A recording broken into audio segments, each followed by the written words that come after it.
Who are some of the worst scammers going after lonely hearts? Let's get started with number 6. Ghanaian romance scammer actually caught. Mona Faiz Montrage, a Ghanaian social media influencer, allegedly swindled millions as part of a lonely heart scam. From 2013 to 2019, Montrage worked with a group of West African con artists to assume fake identities and trick people into thinking they were in relationships with her. Montrage sent texts, emails, and social media messages to older, vulnerable men and women in the U.S. The influencer had amassed 4.2 million Instagram followers and advertised herself as a musician who led a glamorous lifestyle, jet-setting from Accra to London. Her Instagram was among the top 10 profiles with the highest number of followers in Ghana. Behind the scenes, Montrage targeted vulnerable men and women that lived alone, convincing them they were in a relationship. Montrage and the other members of the scammer enterprise contacted victims via online dating and social media apps. Once the scammers gained their victims' trust, she requested they transfer her money under false pretenses. Sometimes it was moving gold to the U.S. from overseas, helping fake U.S. Army officers in Afghanistan, or resolving bogus FBI investigations. Montrage even deceived one of her victims into thinking they were married. After establishing a relationship and even giving him her real name, Montrage sent a tribal marriage certificate that would have made their marriage legitimate in Ghana. After getting married, Montrage asked her new spouse for money to help her father's goat farm in Ghana. The victim sent 82 wire transfers totaling $89,000 to Montrage's accounts. Montrage withdrew the funds, then transferred and laundered the proceeds to her other members of the operation. She also received money that scammers swindled from other victims in her network. Mona Montrage scammed $2 million from her victims before her arrest in November 2022. She pleaded not guilty to wire fraud, money laundering, receipt of stolen money, and conspiracy. If found guilty, she faces up to 20 years in jail. Sounds like Montrage will be Ghana away for a long time. Number 5. Hinging on a lie.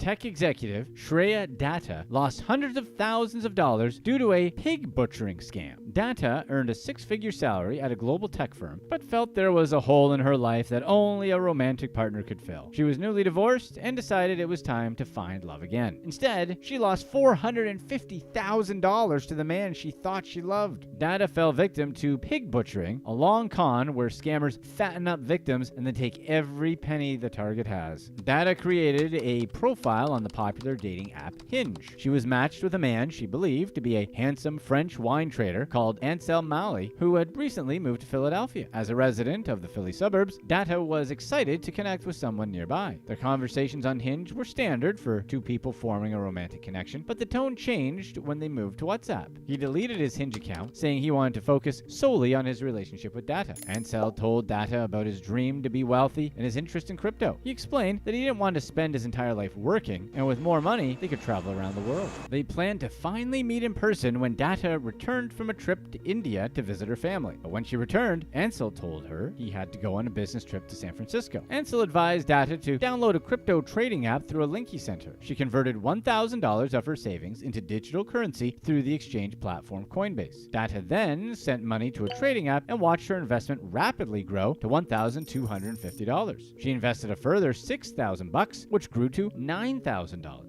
Ansel told her that if she wanted to continue making money, she would need to up her investment. The couple didn't just talk about crypto, though. The pair spoke about their favorite meals, and Ansel checked in on Datta to ask about things like if she'd eaten yet that day. Datta felt she had finally found someone who cared about her well-being, but they still couldn't meet in person. Ansel claimed he had to care for his uncle who had terminal cancer. They video chatted, but Ansel seemed shy and didn't let the camera linger on his face. Instead, he showed her his dog. Ansel continued to urge her to take out personal loans and sell her stocks for investment funds. He also loaned her $150,000, further gaining her trust. However, Ansel insisted she needed to invest more. When Datta struggled to access her 401k, Ansel's attitude changed, and he demanded to know why she couldn't control her money. Embarrassed, Datta liquidated her retirement fund and put $450,000 into the crypto app. It appeared her funds had doubled, but when she tried to withdraw the money, she received a message saying she needed to pay a 10% personal income tax. Aware something wasn't right, she contacted her brother, a lawyer in London, London. He hired a private investigator who discovered that Ansell's account was fake. Although she filed reports with the FBI, and although her family bailed her out of debt, Data has yet to get the lost funds back. Number 4. A grave plot. Serkin Kegusus conned a wealthy older woman out of hundreds of thousands of dollars, then ended her life. Kegusus met Norma Girolami in the hot tub at her local swimming pool. After flirting with her, 42-year-old Kegusus initiated a romantic relationship with the 70-year-old. Although he claimed unemployment benefits and lived with his parents, Kegusus raised suspicion among his family and friends when he made extravagant purchases well beyond his means. Kegusus bought a $25,000 car and a new gaming console, visited Turkey for a hair transplant, purchased designer clothes, and had $165,000 in his bank account. All of it was funded by Girolami. Although their romantic relationship ended, Kegusus' request for cash did not. He demanded $382,000 from Girolami. Due to the emotional turmoil of losing her father and her funds dwindling, Girolami stopped fulfilling Kegusus' demands. By May 2021, she completely stopped sending him money. Aware that his luxurious lifestyle was ending, he took drastic measures to get his hands on Girolami's cash. Girolami disappeared the day she was supposed to return home from a day out at the seaside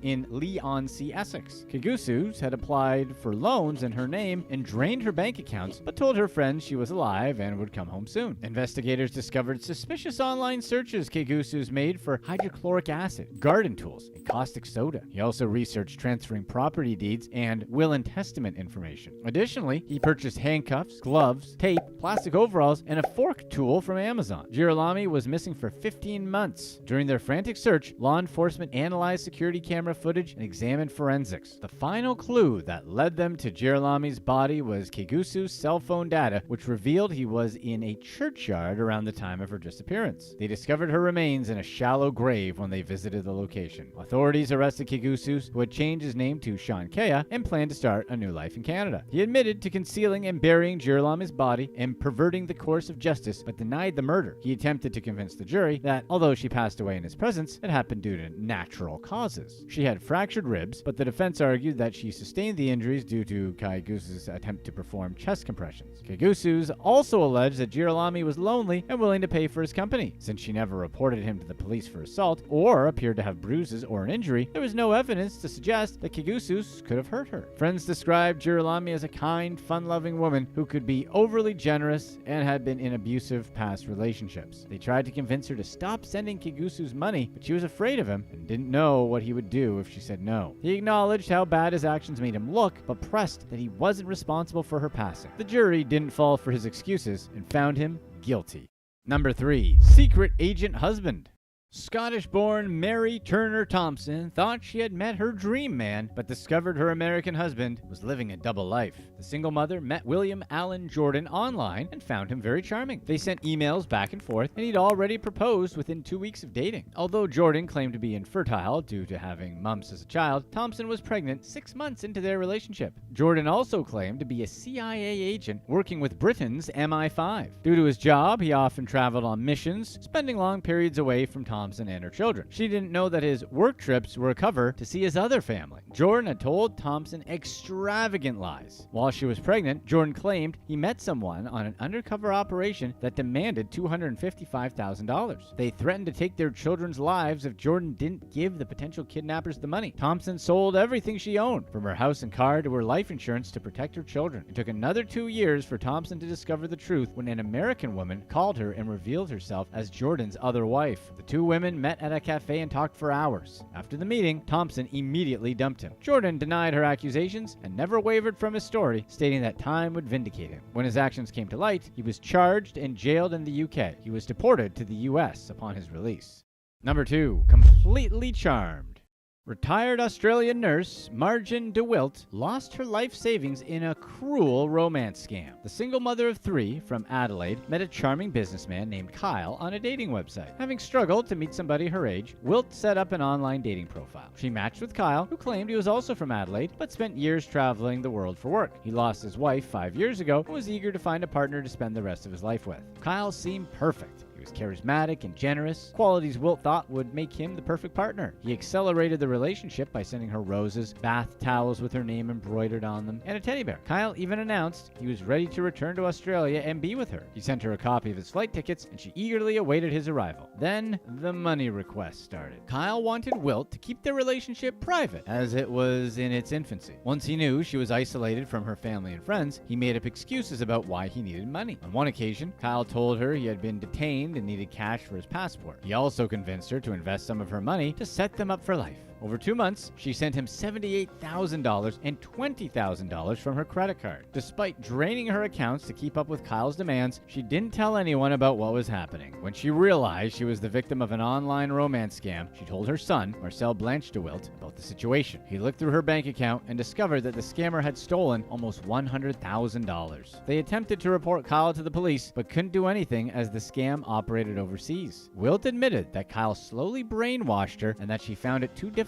to say no to somebody in need. Marcel tried to help recover his mother's lost money, but it was near impossible. He confronted her bank for not catching Wilt's suspicious transactions, saying they should have contacted her about the charges before approving them. American Express forgave $9,000 of Wilt's credit card bill, stopping debt collectors from chasing her. Wilt and her son filed a complaint with the Australian Financial Complaints Authority, known as the AFCA. The ombudsman found that 5 of Wilt's 6 transactions weren't the bank's fault. For the 6th transaction, the AFCA asserted that the bank should have figured out something was amiss when she withdrew $25,000 after multiple large withdrawals. They ordered the bank to refund the $25,000 plus interest. It's a far cry from what she lost, but it's still more than most victims get.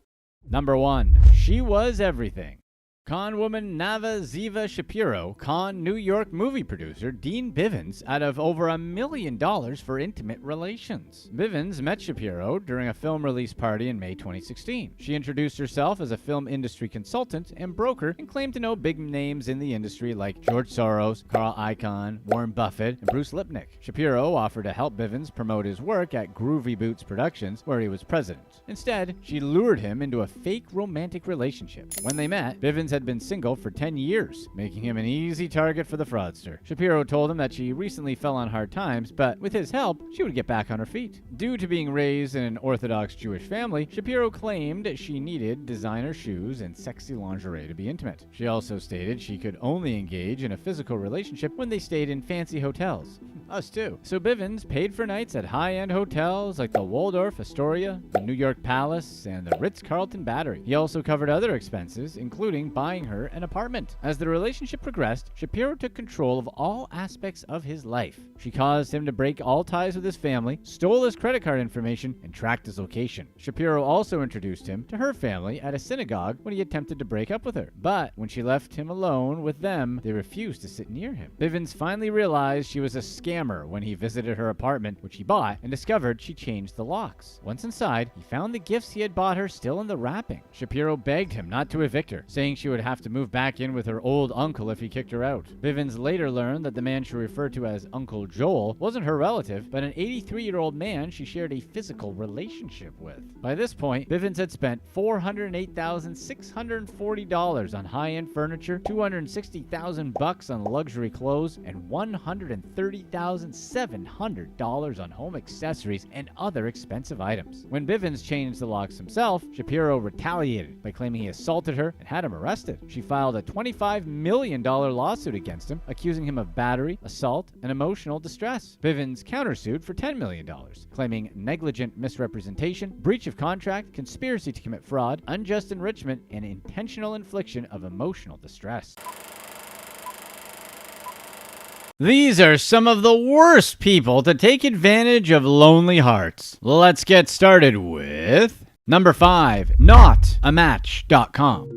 Scam artist John Martin Hill swindled over $80,000 from Lisa Goodgames, a widowed woman he met on Match.com. Hill matched with Goodgames online, where he lied about his wealth and intentions.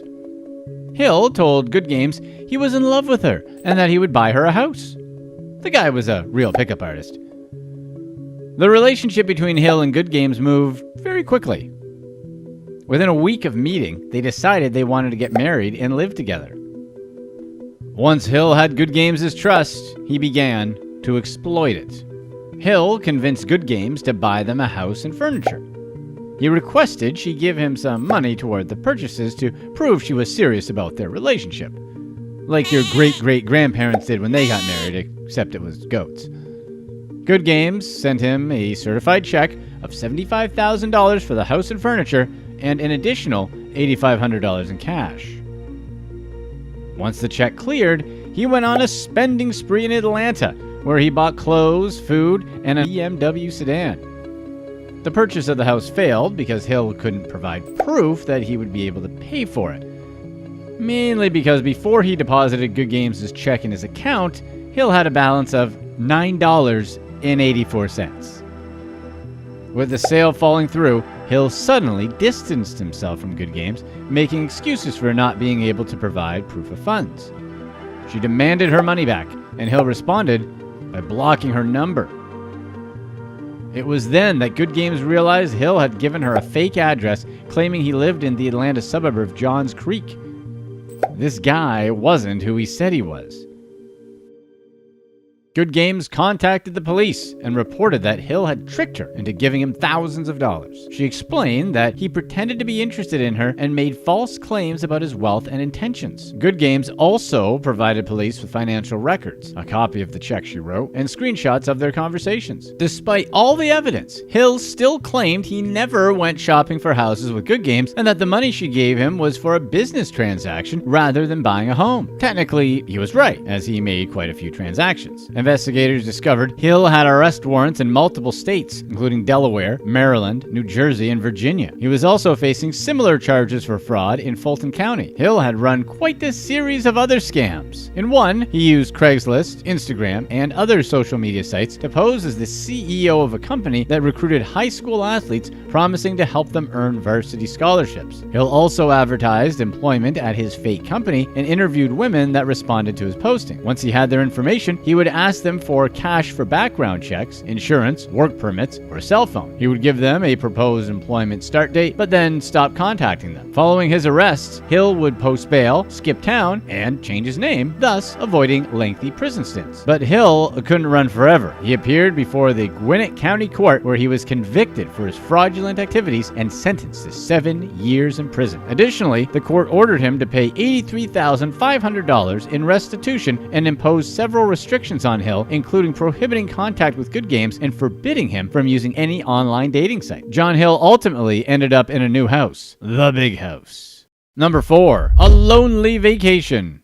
Jordan Alexander, a 54-year-old single mom from New Zealand, lost $100,650 to a man she met on a dating website. The scammer called himself James and presented himself as a millionaire businessman, widowed father raising his teenage son while working as a railway consultant. He was basically a Hallmark Christmas movie. James's devotion to his family was one of the things that attracted Alexander to him. He also showered her with attention and impressed her with his successful job. Him claiming to be a millionaire also probably helped. Alexander also noticed James had a strange accent, which seemed to be a mixture of Spanish and South African, and here and there he'd use odd words. The strange accent didn't deter her, though. She found it attractive. Not long into their relationship, James requested a loan of $10,065 for work supplies, which he quickly repaid. Shortly after, he asked Alexander for another loan, this time for $26,942, which he also paid back within a few days. The prompt repayments made it easy for Alexander to trust him with future loans. James granted Alexander access to his bank accounts to prove his financial status. She saw he had millions in his account with a roughly $15 million balance, making his story about being a wealthy businessman entirely plausible. It seemed that everything was in order. It would be totally shocking if things ended up not being as they seemed. With the pair's relationship becoming more serious, they arranged to meet in person in Hawaii. Before the trip, James asked for money again. This time, his excuse was that he was working in Sri Lanka and couldn't access his accounts due to internet issues. The request was odd, but Alexander sent him the funds, convinced he would return it as he had previously. Alexander traveled to Hawaii, but James never showed up. He had a list of excuses for his absence, including being held in Sri Lanka due to work. James also claimed his son was attending school in the US when a hurricane hit and asked for money to help him. At this point, Alexander realized that her dream man was an internet scammer. Alexander lent James $100,657, which she never got back. She had to take out loans against her house to have enough money to send James. Alexander's debts mounted, and her only option was to sell her family home. She eventually decided to write a book, sharing her story about the scam and its impact on her life. Alexander hoped to use it as an outlet to raise awareness for the tactics scammers employ, dispel the shame associated with falling for online scammers, and create a supportive environment for people in similar situations. If you can't trust widowed millionaire businessmen who are also devoted fathers that you meet online, who can you trust? Number 3. Already taken.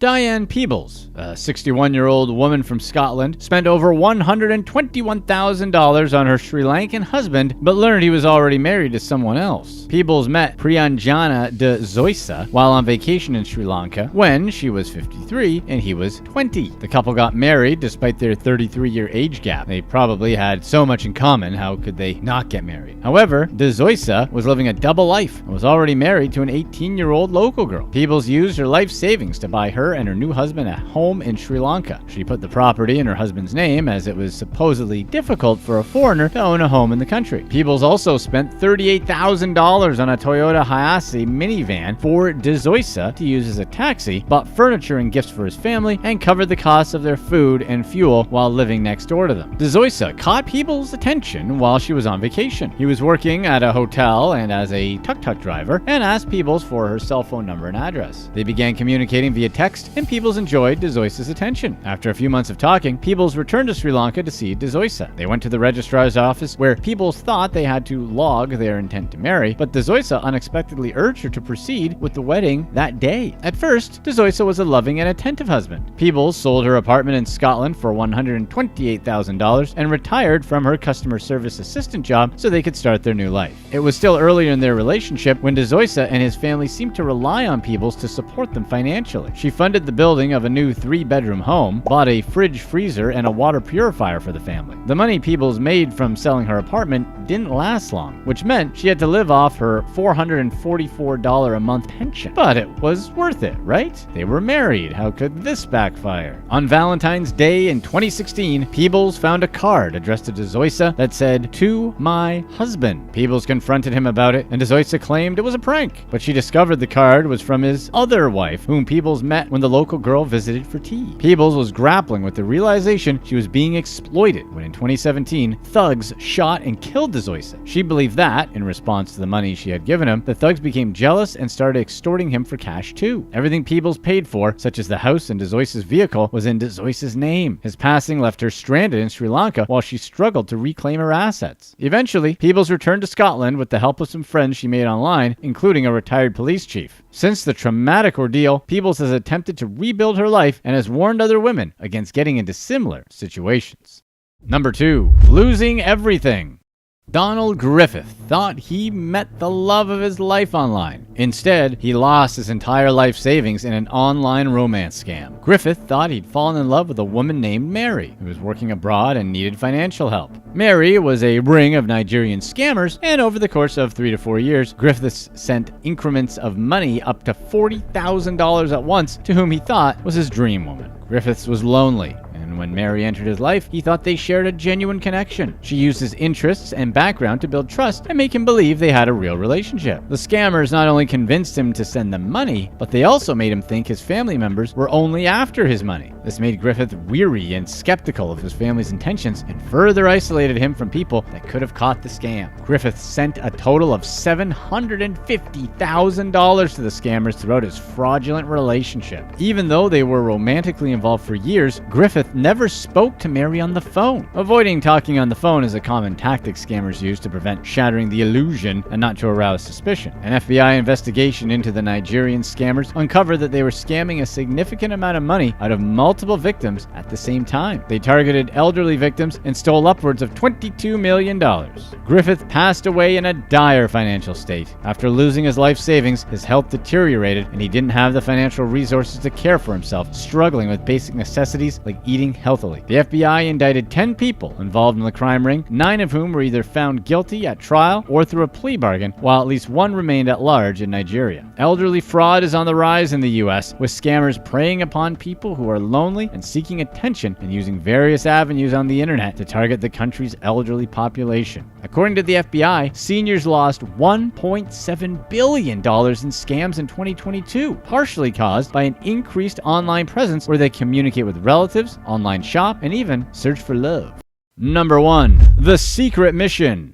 Laura Francis, a 69-year-old California resident, fell victim to a scammer who claimed to be a military surgeon on a secret mission in North Korea. The scammer went by the name David Hodge and met Francis on Facebook. He sent Francis love notes, himself singing love songs, and shared information about his past relationships. Hodge told Francis he was a surgeon on secret missions for the Marines and was in North Korea helping injured soldiers at the time. Hodge's stories drew Francis to him, and she fell for him hard. Francis wanted to look as beautiful as possible when she met Hodge for the first time, and spent $10,000 on cool sculpting so she would be at her best. It wasn't long before Hodge asked Francis for money, saying he couldn't access his accounts. He told her to send him money through Bitcoin apps, Coinbase, and CoinCloud Bitcoin ATMs. Francis sent him large sums of money, dipping into part of her daughter's inheritance. As their relationship progressed, Francis grew suspicious of Hodge's intentions.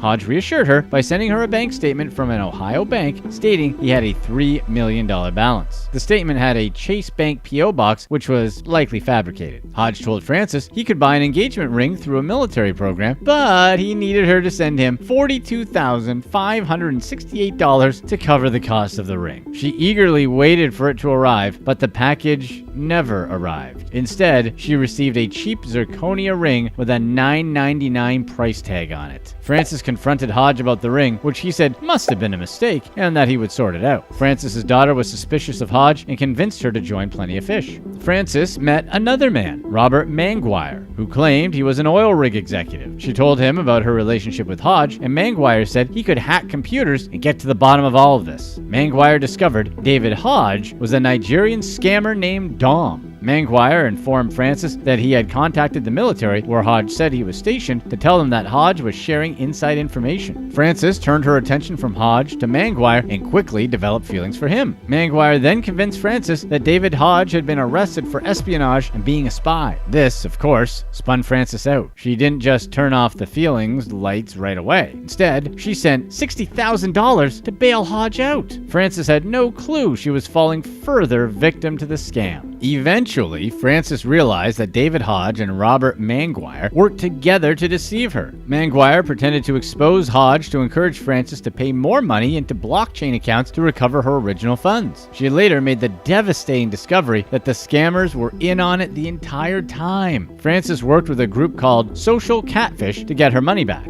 The group traced the accounts to Nigeria and collaborated with the government to recover the lost funds. Hopefully, Francis's daughter takes a more active role in making sure her poor mom doesn't get scammed again. Who are the people that got a free scamming along with their broken heart? Let's find out, starting with number 6. Their presents were requested. Japanese fraudster Takashi Maegawa ran a birthday present scam where he pretended to be in a relationship with 35 different women so they would give him birthday gifts. Maegawa met these women while he was working as a salesperson for an undisclosed company. He let each girlfriend believe he was looking for a serious relationship and hoped to get married one day, which was probably true, just not with them. Although the women opened up to him and thought they'd formed a genuine connection, Maegawa didn't even give them his correct birthday, which was November 13th. Instead, he told each of his girlfriends that his birthday fell on a different date. One woman thought his birthday fell on February 22nd, while another believed it was in July. His so-called romantic partners gifted Maegawa with elaborate presents, like clothing and various items. He also accumulated roughly $1,000 from his fake birthday operation. Initially, the women were oblivious of one another's existence, but banded together when they discovered the truth and reported the scam to the authorities. The police launched an investigation into the fraud allegations against Maegawa. His case is ongoing. Isn't this the kind of scam a toddler would run? Tell everyone it's your birthday and you get more toys, but then there's the lame girlfriend that gets you clothes instead. Obviously, she's not getting another date.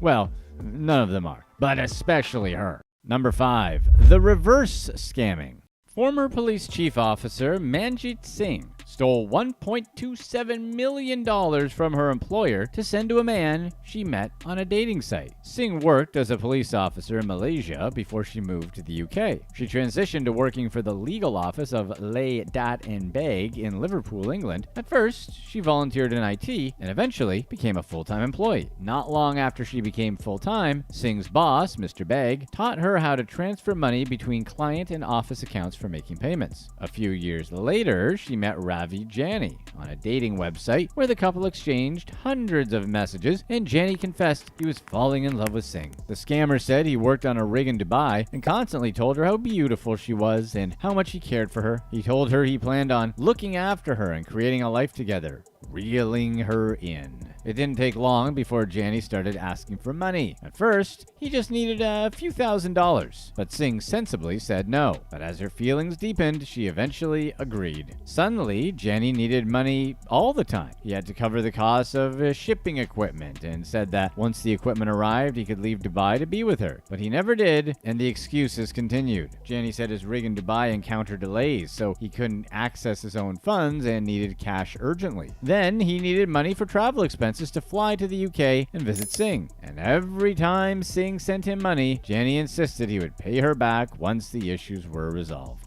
Singh needed help getting all the money to send to her online boyfriend, so turned to her workplace. She made 8 transactions in less than a month. The unauthorized transactions ranged in value from $1,200 to $495,000, totaling $1.27 million. Mr. Beg eventually checked the firm's business account and discovered their balance was significantly lower than expected. The account should have had $1 million, but the balance was only $50,000. Upon investigation, he uncovered that 8 unauthorized transactions carried out by Singh. The transfer record showed the funds were made to an account he didn't recognize. When Beg questioned Singh, she said she'd accidentally made the transfers from the firm's bank account instead of her own. She also lied and told Beg that she had $2.5 million in her personal account. Singh also said that her partner Jani would send Beg a check with the missing money and showed her employer screenshots of a bank account that contained $2.3 million. While she was with Beg, she called Jani and handed her boss the phone. Jani assured him that they would repay the funds that day. Beg decided to suspend his bank account out of caution, and when he didn't receive the money, he called the police. Authorities attempted to trace Jani's identity using a flower delivery Singh had received at her workplace from him. They linked the delivery to an IP address in Cape Town, South Africa, but couldn't find the customer associated with the order. Lay Dat and Beg's insurance company reimbursed the firm for the unauthorized transactions. Despite getting the money back, the firm faced higher charges as a result of the incident. Beg, betrayed by his trusted employee, suffered emotional distress and depression and had to use his personal assets to guarantee payments. Singh was ultimately arrested. During her trial, she testified that she was in love with Jani and trusted him to repay her. Her lawyer added that Singh met Jani during a difficult time in her life. Her ex-husband left her while she had cancer and had a child with his new partner, and her father had passed away. Although Singh scammed her employer, the judge acknowledged that she was also scammed by the man posing as Jani. She received a 2-year prison sentence. And how did Mr. Beg believe Singh accidentally sent nearly $1 million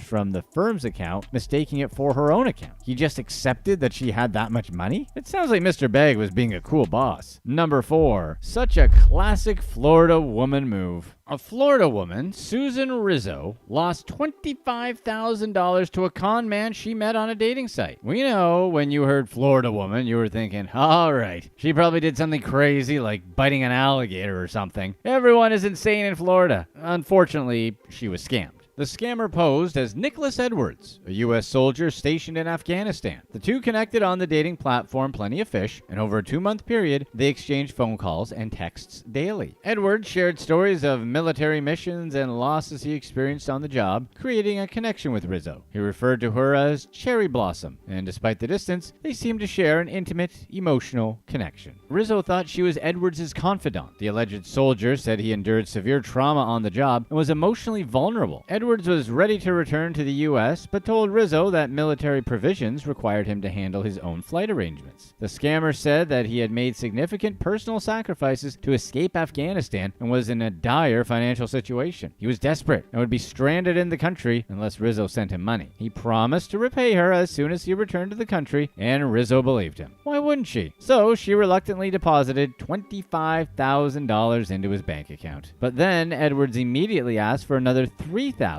bringing Rizzo to the painful realization that she was being conned. She shared her story, hoping to get her money back and to warn others. Number 3. I'm a mogul.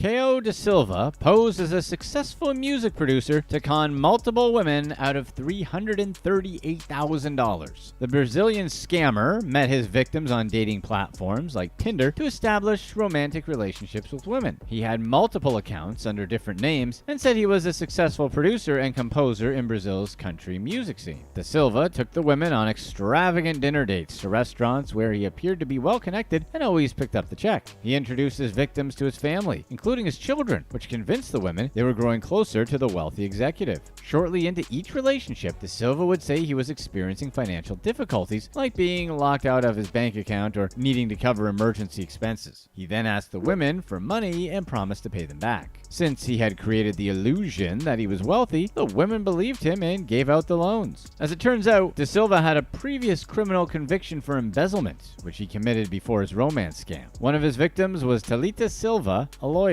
They matched on Tinder, where his profile caught her attention. He seemed to be someone that wanted a serious and committed relationship rather than something casual. During their relationship, Da Silva repeatedly asked for money. He said he couldn't access his bank account and asked if he could use her credit card. Talita covered $9,900 of his purchases and helped him out with a $4,000 fine he allegedly received on his farm. He kept asking for money, and when she stopped giving it to him, she noticed an instant change in his behavior. So she confronted him, and he eventually repaid the $9,900. Sadly, his 8 other victims were not as lucky. Many of them didn't get their money back, and at least one of them feared for her life. At the time of this video, Da Silva is the headliner in 5 separate investigations. You probably shouldn't have tried to scam a lawyer, Ko.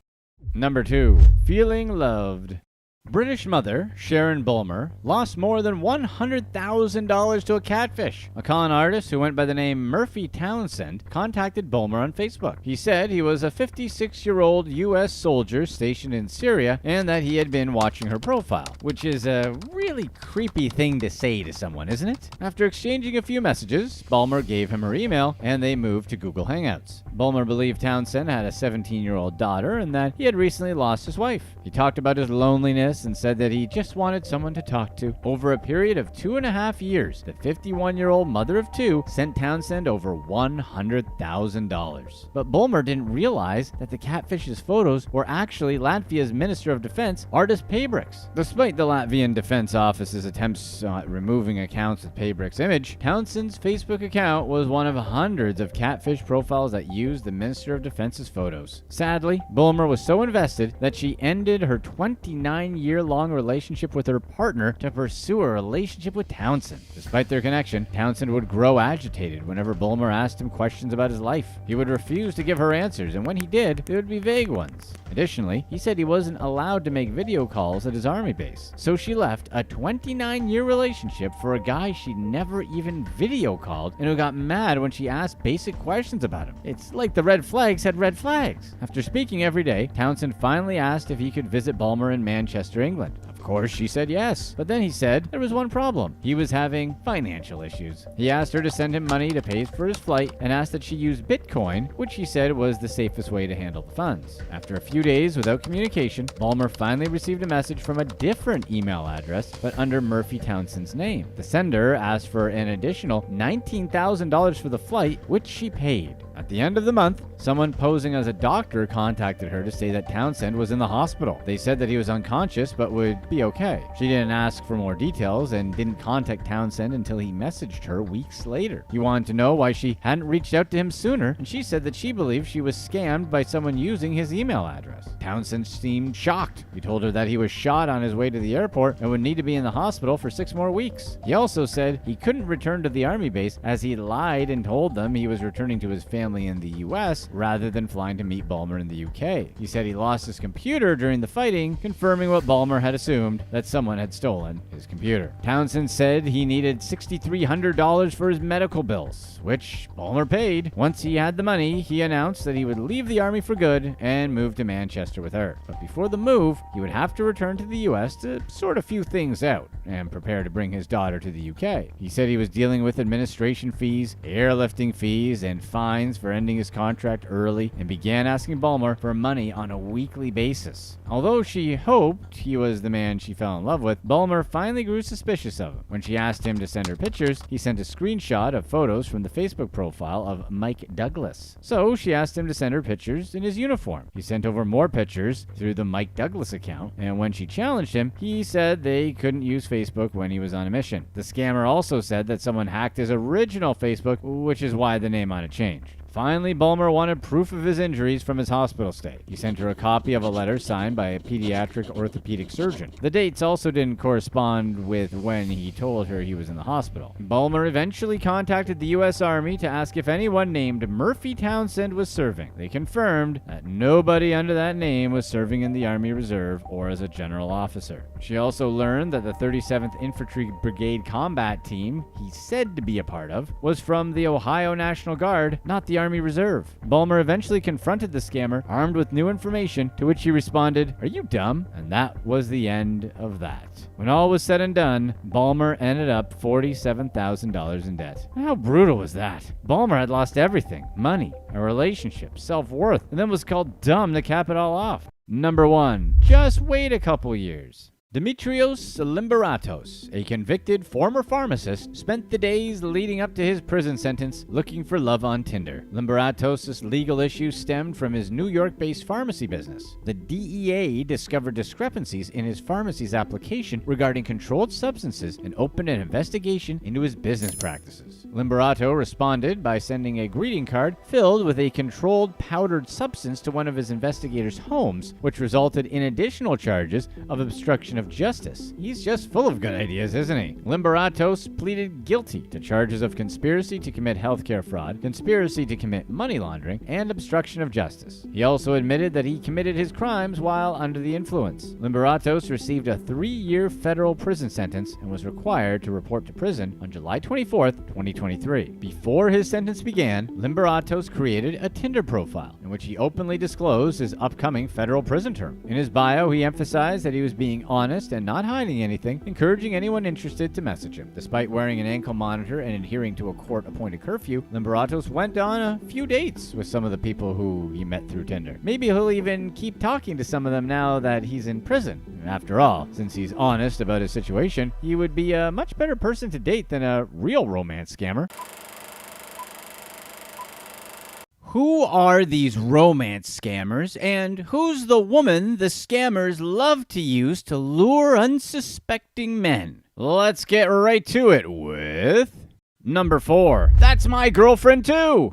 Florida-based former adult star Janessa Brazil has been the face of romance scams for over a decade. Scammers used photos and videos taken from her time in the adult entertainment industry to lure catfishing victims into romance scams. The fraudsters would upload her image onto their fake online profiles and use it to prey upon unsuspecting individuals looking for love. Since the mid-2000s, Janessa's face has appeared on over 100,000 social media accounts. In other situations, a model would be delighted to have their image shared worldwide. For Janessa, being used as bait for online scams dismantled her career. As the face of so many scams, her inboxes were flooded with accusations from victims over lost money and ruined lives. As a victim herself, the situation took a massive toll on Janessa's mental health and affected her marriage. Janessa resorted to drinking heavily before her shows until 2016, when she couldn't take it any longer and quit. She left her home and her marriage marriage and ran away to pursue a new life. Love Janessa, a BBC podcast presented by investigative reporter Hannah Ajala, told listeners about Janessa's plight. Ajala traveled worldwide from the UK, Italy, West Africa, and the United States. She examined how scammers hid behind Janessa's face to steal huge sums of money, sometimes hundreds of thousands of dollars. The podcast also featured Simon de Bruels, a fellow journalist who almost fell prey to a fraudster using Janessa's images, causing him to investigate the case further. While the scammers lived around the globe, many lived in West Africa. The BBC tracked down a Ghanaian group of fraudsters called the Sakawa Boys, where at least one admitted to impersonating Janessa online. The real Janessa was much harder to find than her fake personas, and it took the Love Janessa podcast 9 months to track her down. In her interview, she stated she removed her online presence in 2016 to prevent scammers from taking more of her images. Those that have fallen victim to scam artists using Janessa's image branded her a modern Helen of Troy. In Greek mythology, Helen of Troy was the world's most beautiful woman, and her abduction prompted the Trojan War. In Janessa's case, fake profiles used her images to lure men into fake online relationships and manipulate them into parting with their hard-earned money. With the damage the fake profiles caused, the real Janessa has been forced to take some of the blame. A court in Florida banned Janessa from posting anything on the internet after a man she had never met came forward to say that she convinced him to send her $2 million. The real woman behind the scandal is Vanessa, who used the alter ego Janessa Brazil when she worked as a cam girl. For about 8 years, she streamed explicit content online, which her fans paid $20 per minute to watch. Her career grew into a successful brand. She had her own website and a strong online presence. At her peak, she earned around $1 million annually. That was until her images and videos became bait. To provide justice for victims of fake Janessa, Vanessa has been trying to combat people pretending to be her. As well as her decision to stop making online content, she would respond to messages she received from victims to warn them that they had fallen for a catfishing scam. She avoided going to the police, fearing they wouldn't take her situation seriously. One of the fake Janessa victims was Roberto Marini, an Italian man in his early 30s. While he fell for Janessa's face, he thought he was speaking to a woman named Hannah. 3 months into their relationship, Hannah began asking for money. At first, the requests were small, like needing cash to fix her phone. However, soon she was asking for hundreds of thousands of dollars. Marini was in love and wanted to help his online girlfriend, but hated that she never wanted to talk on the phone. Eventually, he discovered that Hannah's images were of Janessa and that he'd blown a significant amount of cash. In 2016, when she fled to start a new life, she hoped her absence would remove the scammer's power to use her image for deception. We're relieved that we've actually been dating the real Janessa the whole time.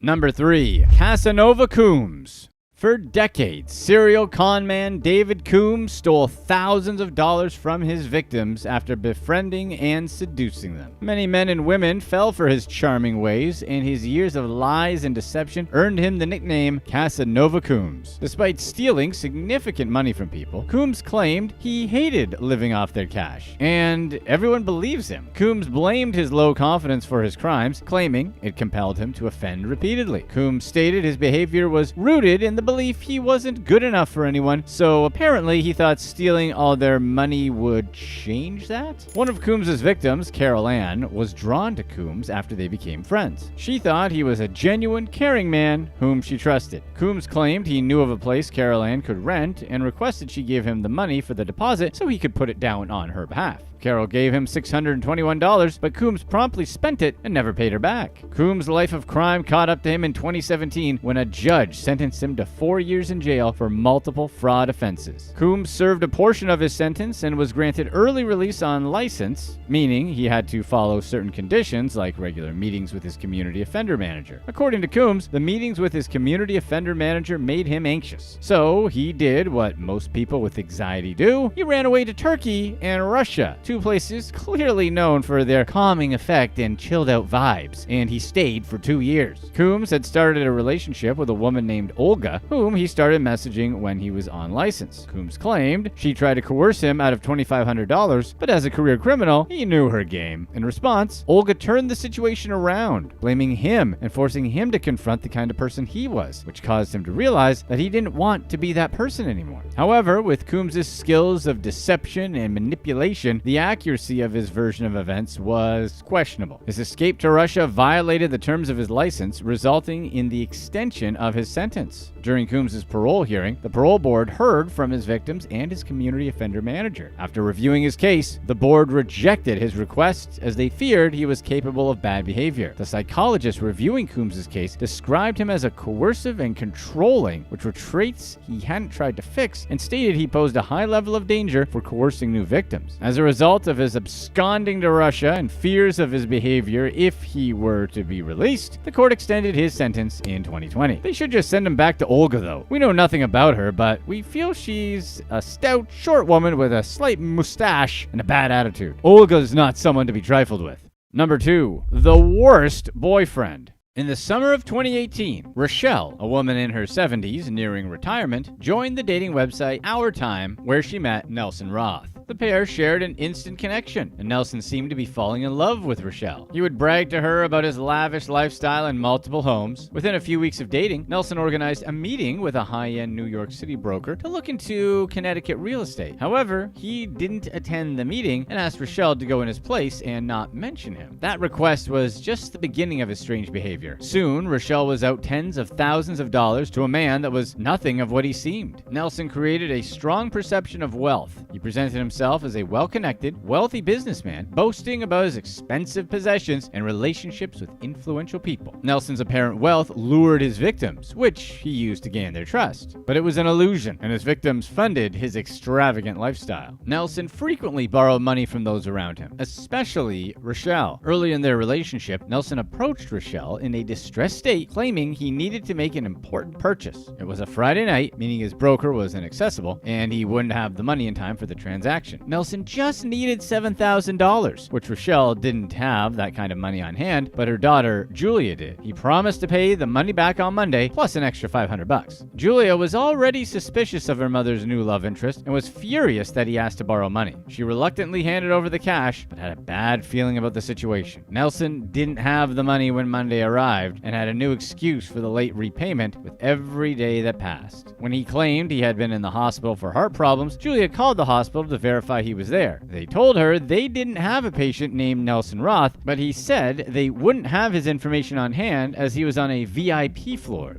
Duh. Convinced her mother was being deceived, Julia didn't understand why Rochelle was still dating Nelson in November 2018. Her boyfriend, Nate, stole Nelson's cell phone one night after dinner and took it into the bathroom to check his texts. Text exchange between Rochelle and Nelson revealed that Nelson owed Rachel $60,000. Rochelle repeatedly asked for the money back, and Nelson became irate. Julia had no clue how much debt her mother was in and contacted a private investigator to find out who Nelson Roth truly was. The PI discovered that Roth's real name was Nelson Kuhn, a man convicted for grand larceny on at least 3 occasions. Each time, he was manipulating people into believing they were investing money in lucrative business deals. And Rochelle was far from his only victim. Personal trainer Christy fell in love with the con man during the early 2000s and lost tens of thousands of dollars in the process. Television executive Ethel was out $250,000 due to Nelson, and he allegedly stole a diamond necklace and diamond ring from a woman named Virginia Gregory. In March 2023, at least 5 Manhattan women accused Nelson of stealing $1.8 million from them when he posed as a wealthy art collector and investor on his online dating profiles. Nelson allegedly convinced the women to invest in phony companies and use the money the women sent to repay previous victims to maintain his illusions of wealth, Ponzi style. He used aliases like Nelson and Justin Roth, targeting lonely women he believed he could manipulate. As he did to his other victims, Nelson pitched investment opportunities early in their relationships despite having none of the wealth or assets he claimed to have, like the homes in London and the South France. Later, the women learned that the real Nelson didn't even have a passport. The investment opportunities he presented to the women included a phony startup he claimed to co-own with a former Google executive, and the opportunity to invest in the Alibaba Group, a well-known Chinese multinational conglomerate. Nelson followed a pyramid scheme approach by using money from new investors to repay old investors while keeping a cut of the funds for himself. Nelson was arraigned on an indictment in the Manhattan Supreme Court, and if convicted, faces significant jail time. Number 1. Kofi Osei, romance scammer. Kofi Osei, a man from Massachusetts, catfished women on dating websites into sending him over $1 million.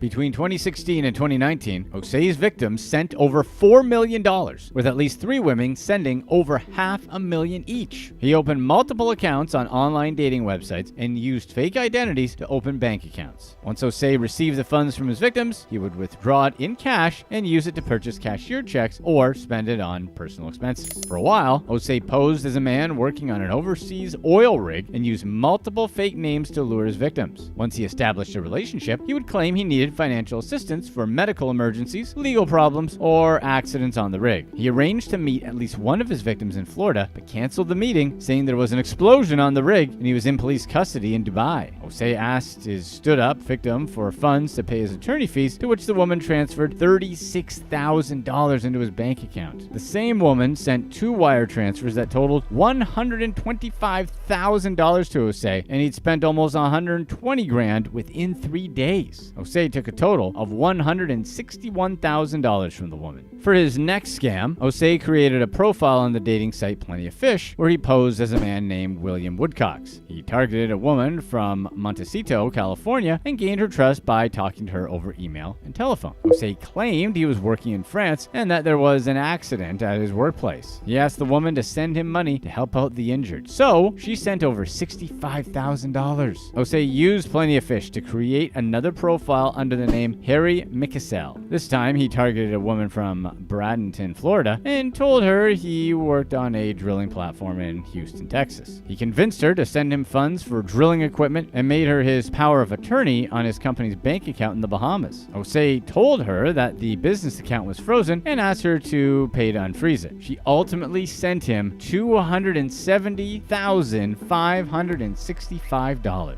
In February 2021, authorities searched Osei's residence and car, where they discovered fake identity documents under the names and several aliases. Osei opened over 40 bank accounts using at least 7 aliases. Osei pleaded guilty to 7 counts of making false statements to a bank, 6 counts of wire fraud, and 2 counts of money laundering. Is it ironic that he catfished someone on Plenty of Fish? Who are some of the worst Tinder swindlers out there taking advantage of people with lonely hearts? Let's get started with number 5. His name was Gabriel. A woman named Kate was scammed out of thousands of dollars by a man she'd met on a dating site. The man's name was Gabriel, and Kate never believed that he could scam her. Kate and Gabriel built an excellent rapport.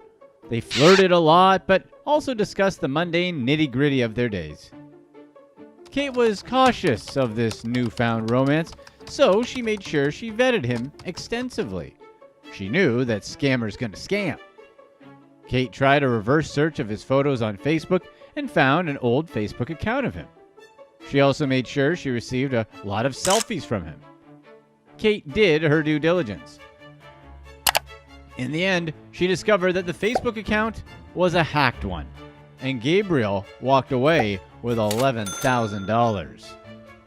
Gabriel eventually made his play when he told Kate he needed to rush to London to see his daughter. She was to go through surgery, and Gabriel wanted to be with her. When he arrived in London, he told Kate that he'd moved so quickly that his bank had blocked his withdrawals and needed a little money help. He then told Kate that he wanted to bring his kids to spend Christmas back home with her. However, he still had issues with his bank and he needed her to lend him some money. Since his bank wasn't working, he got Kate to buy some crypto and send it to him. Kate sent him about $5,000 in crypto and fully expected Gabriel to pay it back. On the day Gabriel and his daughters were to arrive, Kate went to wait at the airport for them. After 45 minutes of waiting, Kate's heart sank down through her stomach, while her stomach was sinking through the floor of her car. Not literally, though, because that would be a whole different story.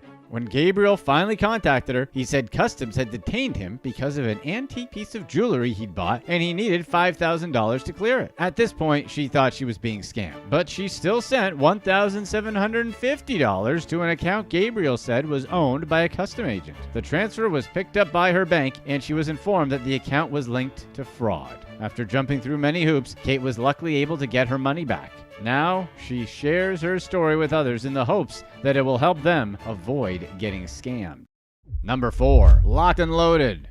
Marcel Andre Vautour scammed Andrea Sapranza and 2 other women after promising them love and affection. After completing his scam, Vautour vanished. When Andrea started doing some digging on Vautour and the nature of his crimes, she discovered that he hadn't scammed her randomly. She was targeted. Marcel Vautour sought out busy career women aged 45 to 50, got them to fall in love, and then he'd rip them off. When Andrea first met her scammer, he told her his name was Marc Hebert. For long, Marc Hebert was feeding Andrea sob stories about his difficult childhood and how his parents suffered from addiction. He went on to tell her that he worked on an oil rig and had purchased thousands of acres in Nova Scotia to build a youth at-risk facility. Andrea ate up Vautour's tales, oblivious to her own risk. Once Vautour had been captured, Andrea believes that he specifically targeted her. He'd asked Andrea leading questions to learn more about her and had built a personality he knew she would fall for, which she did, hard. That was when Vautour planned his exit strategy. He first tried to get Andrea to invest in his fake facility for youth at risk since he knew she'd love the cause, but she instead offered to help him apply for grants. Realizing that his youth at risk gimmick wouldn't work, the fraudster kicked things into second gear. Vautour claimed he suffered from Crohn's disease and later told Andrea that he'd been hospitalized. He claimed that his wallet had been stolen and he needed cash to buy expensive medication. That was just the beginning of his demands. Afterward, Vautour told Andrea that he needed to go get his dog from his ex and needed cash for a hotel room and train ticket from her. In total, Andrea gave him almost $5,000 and he promised to pay her back. Once Vautour got his money, he ghosted Andrea and never looked back. Andrea wasn't the only person that Vautour had played the game with. After Andrea realized that she'd been had, she called the police and then met Jean-Baptiste Jokin, a man who'd paid thousands of dollars to Vautour for training courses that never came. By the time Jokin realized that he'd been scammed, Vautour had fleeced him out of about $30,000. Surprisingly, Jokin wasn't the only other victim. Through social media, Andrea was able to find even more alleged victims. Despite knowing of Vautour's crimes, the police were unable to find him. So Andrea decided she would take matters into her own hands. She built a website, stopthemarchmadness.com, to help victims of romance fraud connect and start to build an entire community united against fraudsters like Vautour. She soon discovered many other women had been scammed by Vautour. Victims like Andrea went on to hire private investigators and track down multiple phone numbers and email addresses connected to Vautour. In the end, Vautour was arrested at a hotel in Toronto because of a police tip-off and made no attempts to struggle with the officers. He's now been charged with fraud, and his next relationship will be with some handcuffs.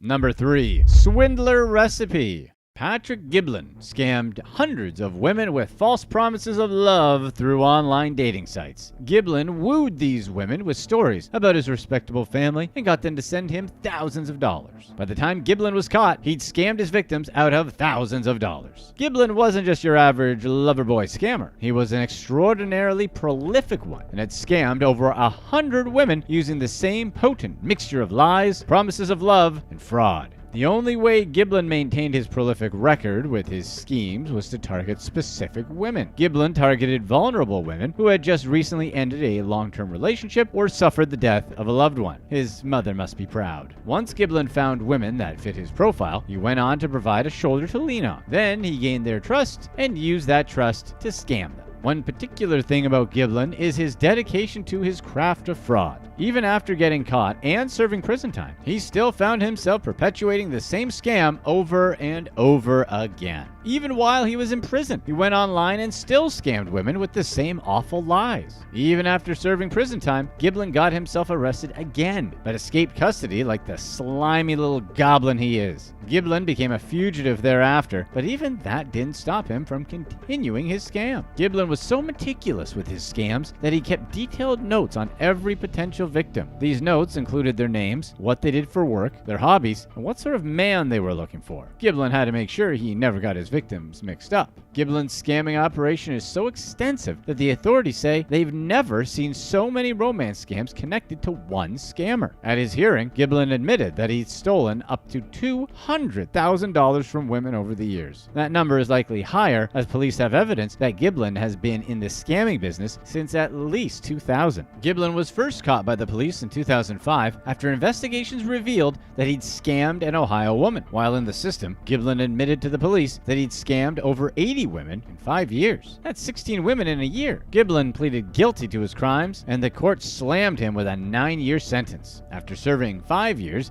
Giblin was placed in a residential re-entry program in Philadelphia. At the program, he was given a 1-day pass to get a job in Atlantic City. Giblin left in the morning and did not return. But he couldn't run forever. A few weeks later, Giblin was caught in an Atlantic City hotel. The authorities searched his room and found a cell phone, money transfer receipts, and the notebook he used to keep his lies straight with his victims. Giblin was charged to court again, and this time he pleaded guilty to escape charges. He was sentenced to a further 18 months in prison for good measure. In 2013, Giblin was released again on probation. He was supposed to inform his probation officer about plans to leave the city if he wanted to. But Giblin wasn't the kind of parolee who cared about such silly rules that could get in the way of his scamming. So he fled again. While on the run, Giblin focused on carrying out more scams and was able to get 10 more victims. Giblin, of course, was caught again, and this time was sentenced to 5 years in prison. While in prison, Giblin didn't give up on his dream to become the most prolific scammer ever. He continued to grind on dating sites and scammed multiple women. In 2020, after serving 3 years of his sentence, Giblin was approved to be transferred to a residential re-entry system in Newark. Federal officials say they saw Giblin getting on the plane to Newark, but Giblin never emerged in the city. He'd found a way to escape again. In 2021, police caught up to Giblin once again. He was arrested in Atlantic City and charged with escaping from prison and fraud. Again, he was sentenced to 5.5 years in prison. Again. Giblin doesn't seem affected by this ruling at all. He said he believed that the trial was fair and that it could even help him kick his gambling addiction. Or maybe he was just saying that to the public and is already planning his next jailbreak. Maybe his real addiction is getting apprehended by the police after escaping custody after getting arrested for scamming vulnerable women. Maybe just escaping custody doesn't scratch the itch. We don't judge. Number 2. Catalina's fake gold. Catalina Rosa met Eric Benson at a trendy restaurant in Florida. Eric convinced Rosa that he was an art dealer and a stock and commodities trader for wealthy clients. He spoke quite charmingly to Catalina, and she became captivated by him. In no time, Catalina grew quite close to Eric. He invited her over to his apartment at an exclusive resort and often arranged their meetings in stylish and exclusive locations. One day, he invited her over to an amazing Spanish-style mansion and showed off a brand new Ferrari that he just bought. Eric was quite fond of gold and said it was his favorite type of investment. After 8 months, he gave Catalina some gold coins to sell for him and offered a 20% commission for her troubles. Catalina did this twice for him. Then, when Brexit happened, he convinced her to cash in half of her IRA and invest it in gold. Eric told her the financial markets were about to be uncertain and that Catalina wouldn't be able to withdraw from her accounts when that happened. So she did as he asked and withdrew $35,000 cash from her savings and gave it to him. In return, he gave her 27 gold coins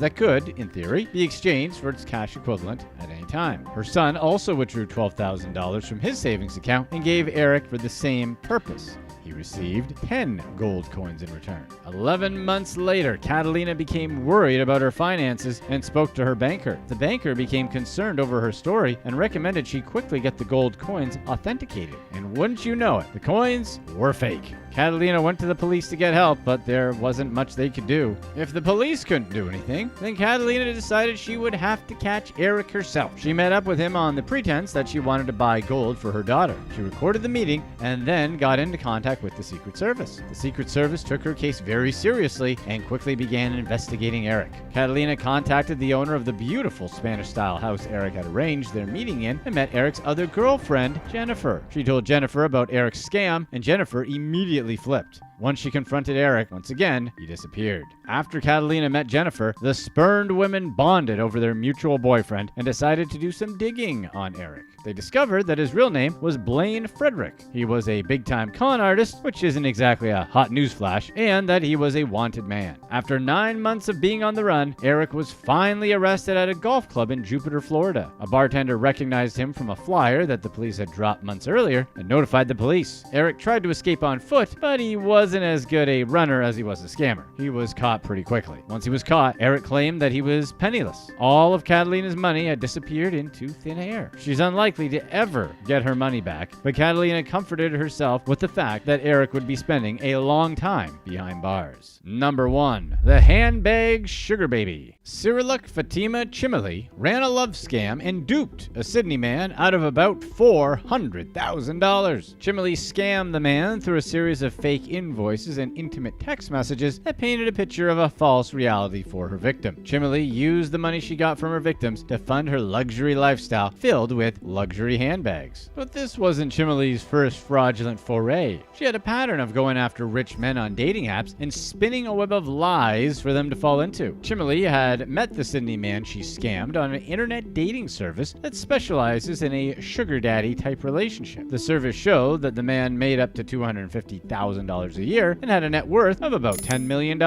He had more than enough money to spend, so Chimeli decided to help him do just that with a robust portion of lies. First, Chimeli lied about her occupation and claimed that she worked as a cleaner and wanted to become a lawyer. She later convinced him that she was also a trader in high-end luxury bags, and she sent him an invoice for a bag worth over $300,000. The invoice had been forged, as the barcode on it carried the map of the world, which is weird that she would just leave it there. Once her victim saw the invoice, alarm bells started ringing, and he realized that he might have been scammed. In court, he testified that he'd hoped to marry Fatima, and her fraud hadn't only jeopardized his financial future, but his romantic one as well. To show how serious about marriage he was, he'd sent her $13,000 to get an engagement ring. Fatima would never purchase the ring. Fatima wasn't just a one-off fraudster. She was a prolific one, as police discovered that she'd scammed another victim in the same manner. She'd used this victim's name to open a loan for a business idea, and had then defrauded him of about $27,000 into a service she called Pick Me. The service was supposed to be an Uber-style delivery service, but for parcels. The long arm of the law finally grabbed Chimeli as she was arrested and charged. In court, she claimed that her actions were caused by her anxiety and depression, which were caused by a miscarriage and the death of her father. She also said that she'd been forced to support her 3 kids financially because of the awful condition she'd found herself in. Unfortunately for her, the judge wasn't someone who could be scammed by her tales. Just to throw a little shade her way, he even called the scam unsophisticated, which probably made her weirdly self-conscious.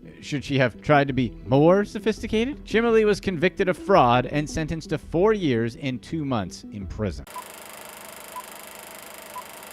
Who are some of the worst romance scammers? Let's start it right off with number 8. Kevin Can't Wait. A group of romance fraudsters deceived their victims into thinking they were in love, then defrauded them of $305,000. The scammers used multiple dating sites and hid behind the fake personas of Kevin Thompson or Kevin Churchill. They preyed upon women and posed as wealthy businessmen who led jet-setting lifestyles. Once they established relationships with their victims, the scammers asked for money for legal fees, travel costs, veterinary bills, and more. British police worked with a company called Scamalytics, which sounds like some early 90s rap group that tours schools to teach about scams, to track the con artists. Scamalytics has created a global blacklist of scammers. Users can fill out an online form where they enter the names, images, and profile details of anyone they suspect to be a romance scammer. The organization analyzes the information they receive and searches for other fake profiles by the same criminals. Once they have this information, they can petition to have the accounts taken down. Kevin convinced victims he was in love with them by spamming them with loving messages where he told victims how important they were to him. Flattered by the attention, these women believed they were in a relationship. Sharon Turner, one of Kevin's victims, thought she was falling for a man that ran a company selling medical equipment worldwide.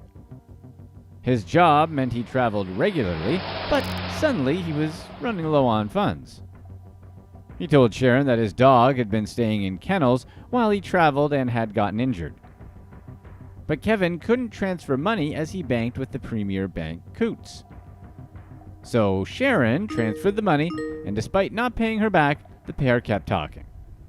Then, a few months later, Kevin needed money again.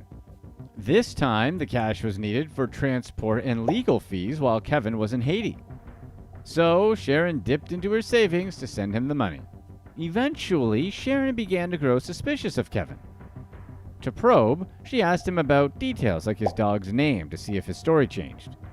But Kevin had his story straight. Another few months passed before Kevin had an even bigger favor. He was working with a politician in Haiti who would meet Kevin in Brussels to pay back the money he was owed. Since he was still traveling for work, he wanted Sharon to go to his place. He told Sharon to grab a thank you card and $2,500 as a thank you gift for a friend. Sharon decided to fulfill the request, hopeful she would get her money back. When she arrived in Belgium, two well-dressed men greeted her on the other side. She handed over the thank you gift and returned to the UK, expecting her money to come through at any minute. But it never happened, and Kevin kept asking for more money. Stuck in a deep hole that she couldn't see her way out of, she feared he would never repay her if she broke off contact. Ultimately, Turner lost $250,000 to the scam, which severely affected her mental health. Investigators traced the scam to a group of men in the UK who made $500,000 from their operation. They used the money to invest in property, dine at high-end restaurants, and enjoy a luxury lifestyle. By the time investigators tracked down and arrested the group, the scammers had spent most of the money. They were charged and found guilty of fraud, conspiracy to commit fraud, and money laundering. Each member received 21 months in jail.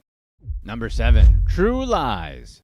Mark Acklom posed as a millionaire, Swiss banker, and MI6 spy to con a mother of two out of her life savings. Carolyn Woods met Acklom in 2012. Acklom entered the boutique Woods managed to buy a jacket. He told her he was a Swiss banker visiting the country to buy an airfield. Carolyn was not the first of the con artist victims, whose actions earned him a spot on the Crime Stoppers Most Wanted list. When Carolyn met him, she enjoyed being single and living in a rental property in Bath, England. Carol had $1 million in savings, some of which she intended to use to buy a home. Then she fell for Acklom, who she knew as Mark Conway, and was sure their relationship would last. Within a few days of meeting, they moved in together. Acklom was charming, flirtatious, and made her laugh. Woods thought he was working for the Prince's Trust and helping fundraise for various charitable organizations. Acklom had also convinced her he was an MI6 agent. On one occasion, Acklom's boss called him while they were on a trip to London, so he drove Carolyn to the MI6 building where he supposedly worked. She watched him from the car as he entered the parking lot past security with no reason to believe he was lying. Carolyn found life more exciting with Acklom in it and proposed to him. While she planned her wedding, spending $7,600 on a dress, Acklom asked for money. He requested multiple loans in incremental amounts ranging from $40,000 to $152,000. Acklom told her he needed the funds for various renovation projects on his properties. Instead, he bought flashy cars like Maseratis, Porsche, and BMWs, ate at Michelin-starred restaurants, and traveled first class. The couple's year-long relationship ended when Acklom fled the country and cut off all communication with Woods. Investigators believed he was at large in Spain and issued a European arrest warrant. In May 2017, Acklom was seen in Geneva, Switzerland with his family. British officers worked with Swiss law enforcement to extradite Acklom to the UK. At the time of his arrest, he was living in a luxury Zurich apartment with his wife and children. His arrest ended 30 years of fraud. At 16, Acklom stole his father's gold Amex card, which he used to hire jets to fly his friends around Europe while posing as a stockbroker. As a teen, he convinced a building society to give him $635,000 mortgage to buy a small mansion in London. By the time of his extradition, he had already served 3 prison sentences in Spain for multiple fraud offenses, such as deceiving people into buying properties he pretended to own in London. Acklom's actions severely affected Wood's mental health. She sought treatment for post-traumatic stress disorder due to Acklom's con. Acklom received a 5-year and 8-month prison sentence. The judge counted the 237 days Acklom spent in custody waiting trial toward his sentence. Number 6. Cash Strat.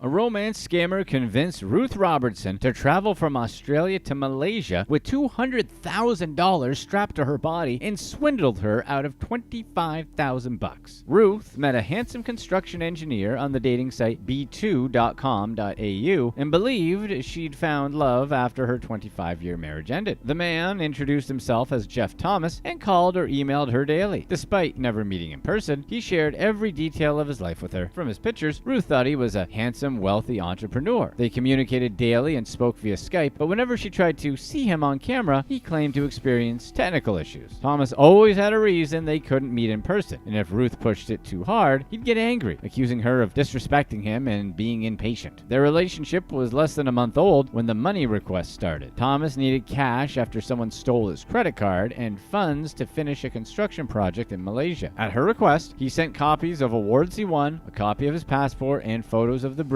Thomas was constructing in Malaysia to prove he was real. His accountant even called her to verify his identity. He asked her to hand over the deed of her humble cottage, which she thought was crazy but obliged since Thomas seemed legitimate. He also informed her that he owned units in Point Piper, one of Sydney's most exclusive suburbs. Ruth repeatedly sent him money, but his last request helped her realize she was the victim of a scam. He needed her to travel to Kuala Lumpur with $200,000 strapped to her body. The money was to complete the railway bridge, but Ruth refused. She joked about how ridiculous her petite body would look if that much cash was strapped to it. As a former air hostess, she knew the potential punishment she could face if she did it. The idea was just too weird. It made her realize she was the victim of a scam. Ruth did some digging and found that her photographs of Thomas were stolen from the internet, and the real man in the photos had no idea that fraudsters used his image to lure victims. Ruth was one of thousands of Australians that have fallen victim to romance scams and lost $25,000 to a fake Jeff Thomas.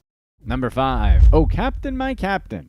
Scammers stole a Danish sea captain's pictures to defraud an Australian woman out of thousands of dollars. The con artist, posing as Captain Thomas Steve, contacted a woman named Faye on Instagram. The pair seemed to have a close connection, and their conversations moved to Google Hangouts. Captain Steve claimed he needed money for his daughter's school activities and birthday celebrations, and Faye was glad to help. He then tricked her into transferring over $9,000 so she could receive some jewelry he claimed he sent her through Westline delivery. When Faye realized she was being scammed by the man she thought she loved, she was crushed. Another person affected by the scam was Captain Thomas Lindegard Madsen. Madsen likes men and is married to one, and he's the real man behind the images of Captain Thomas Steve. Captain Madsen's pictures are some of the most frequently used in romance scams, obviously without his knowledge or consent. As the face of many scams, Madsen is regularly bombarded with messages from people thinking he was the person they had been talking to. Being a good guy, he used to try and respond to all of them, but after constantly getting flooded, it just wasn't possible. So Captain Madsen finally had to post a warning on his Facebook page. In it, he explained who he was and encouraged women to demand a video chat with strangers they meet online and to never send money. Unfortunately, it still probably won't be enough. Number 4. License to Thrill. Roxanne Reed heartlessly plotted to end her elderly mother's life so she had more money to send her online boyfriend. Reed shared a small house with her mother and was dealing with financial problems. Unaware she was the victim of a romance scam, Reed repeatedly sent money to the scammer she thought she was dating. And, seeing an opportunity, the scammer asked for more and more money. Reed had filed for bankruptcy in 2017, which listed her debt as $30,000 from credit card purchases and a personal loan. Her income consisted of Social Security and workers' compensation as she was unemployed, so her coffers weren't exactly overflowing. Relatives contacted local police to discuss their concerns about someone using a fake identity to manipulate Reed. During their investigation, law enforcement discovered a series of texts to the scammer detailing her plans to end her mother's life. Investigators struggled to determine the scammer's location and identity, but discovered that the fraudster used the identity of a Texas business owner and physical therapist. The man's likeness was used in multiple online scams without his knowledge. It was also unclear how her mother's passing was going to result in Reed getting her hands on more cash. Once authorities found out, police arrested and charged her. Number 3. Come sail away.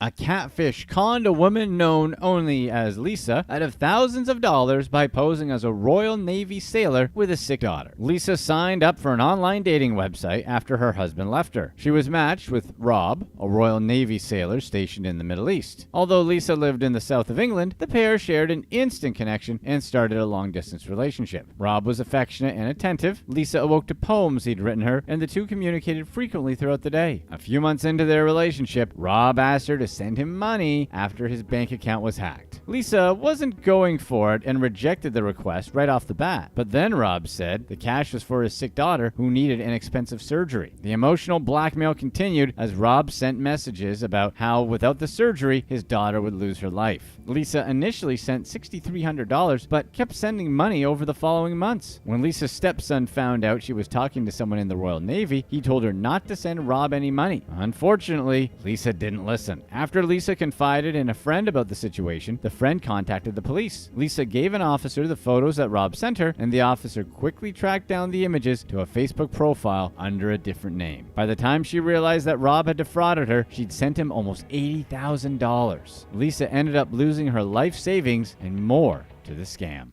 Number 2. Match.com.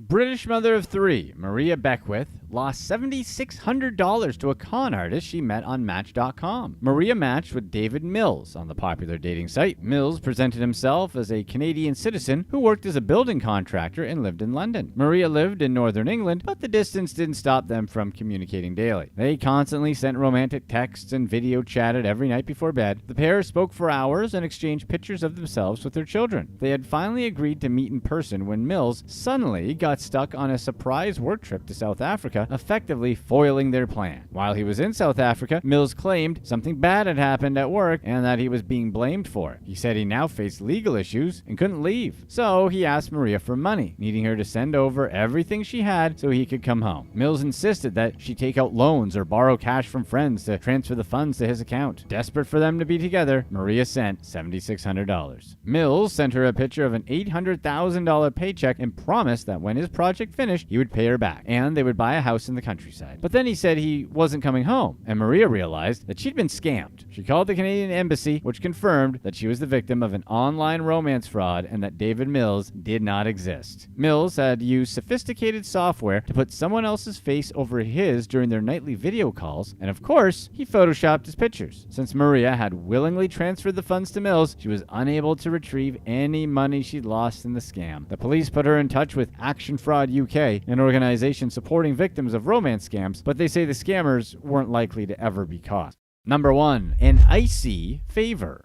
Romance scammers deceived Australian grandmother Maria Elvira Pinto Exposto into smuggling illegal substances into Malaysia. Exposto was on her way to marry the love of her life, Captain Daniel Smith, a U.S. Army officer she had been in a relationship for 2 years. Captain Smith had swept Maria off of her feet. The handsome U.S. officer gave her the attention she wasn't getting at home, and in Exposto's eyes, they shared a deep connection. They communicated multiple times daily, and Smith regularly sent her pictures of himself and love poems, as well as singing to her. Smith finally asked her to marry him in September 2013, but there was an issue and he needed a favor. Smith needed Maria to deliver his discharge papers so they could get married. He explained that he needed Maria to pick up his discharge papers in Shanghai and take them to the U.S. Embassy in Australia. So Maria flew to Shanghai to pick up a bag she thought contained her fiancé's clothing and papers. With the bag in tow, she boarded a flight to Malaysia where she had a layover. She had no idea what hid inside the bag's lining.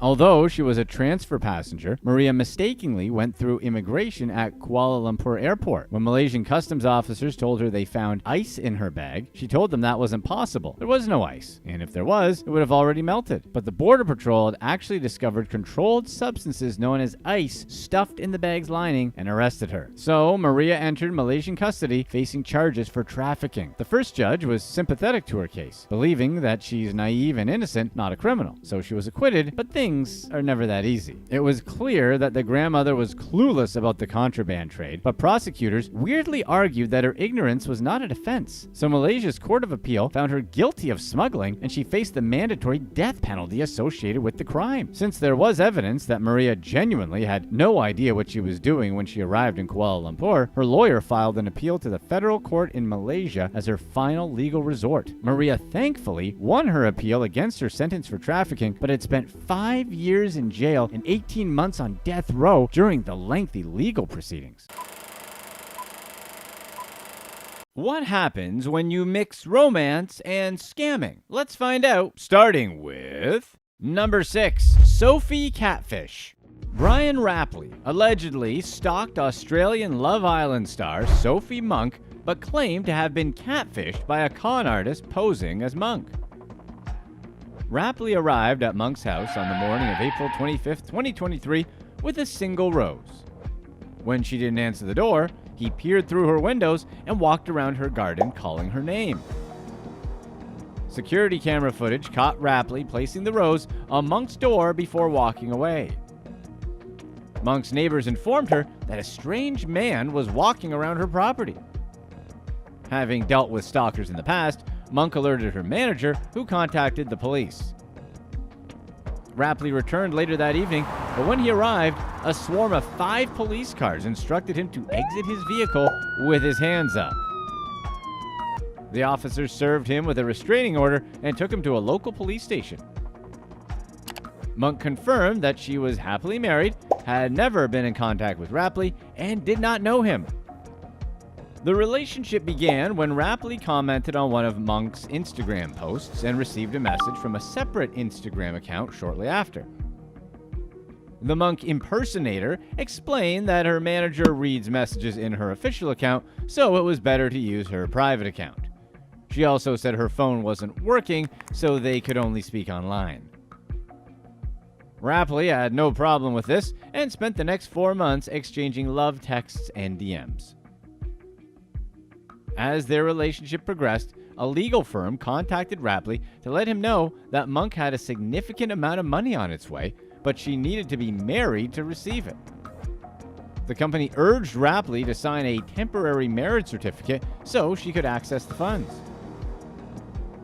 However, Monk already had a husband named Joshua Gross, but this didn't stop Rapley from engaging with the firm anyway. The company instructed him to send a photo ID with multiple documents and send money for the marriage. They also needed $7,000, which he was reluctant to hand over. While Rapley was skeptical, he complied with the firm's demands since he loved and trusted Monk. After months of talking online, the fake Monk sent Rapley her address and they arranged to meet in person. The scammer lied to him about those things, but they gave Rapley the real Monk's address. The police labeled Rapley as a stalker, but he shared the messages he exchanged with the catfish and that he'd lost $7,000 due to the scam. He'll appear in court for the restraining order in May of 2023.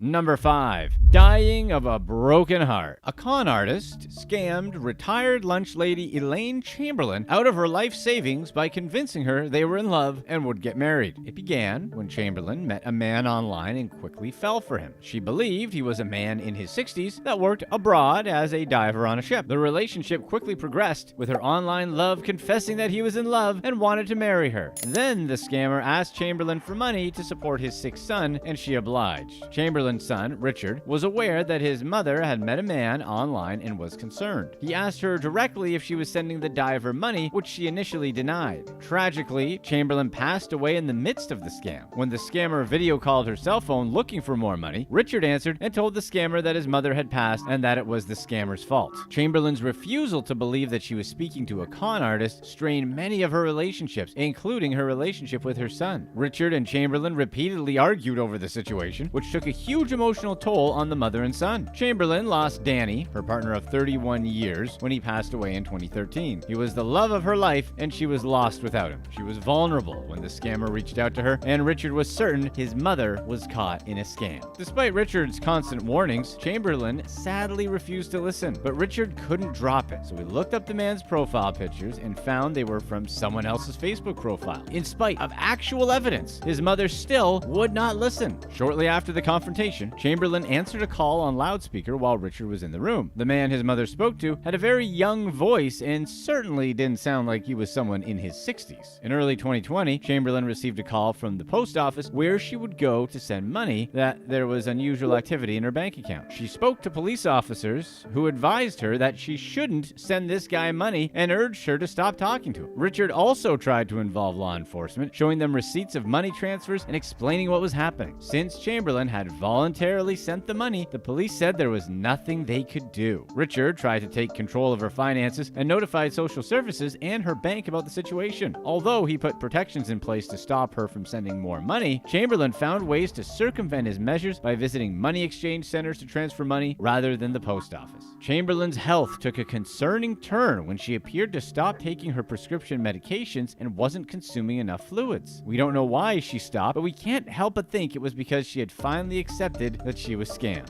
Richard visited her and said he'd call her doctor, but a few days later, she was rushed to the hospital with cellulitis, a bacterial skin infection. Family members gathered at the hospital, and the scammer FaceTimed Chamberlain's phone while they were there. Her son answered, telling the scammer that his mother had passed away and it was their fault. Chamberlain had suffered multiple organ failures and passed away shortly after being admitted. Richard eventually found a wedding dress and 2 rings in her bedroom and discovered pictures she'd sent of herself wearing the dress to the heartless scammers. Throughout the scam, she sent $25,000. At the time of her passing, she had $150 left in her account.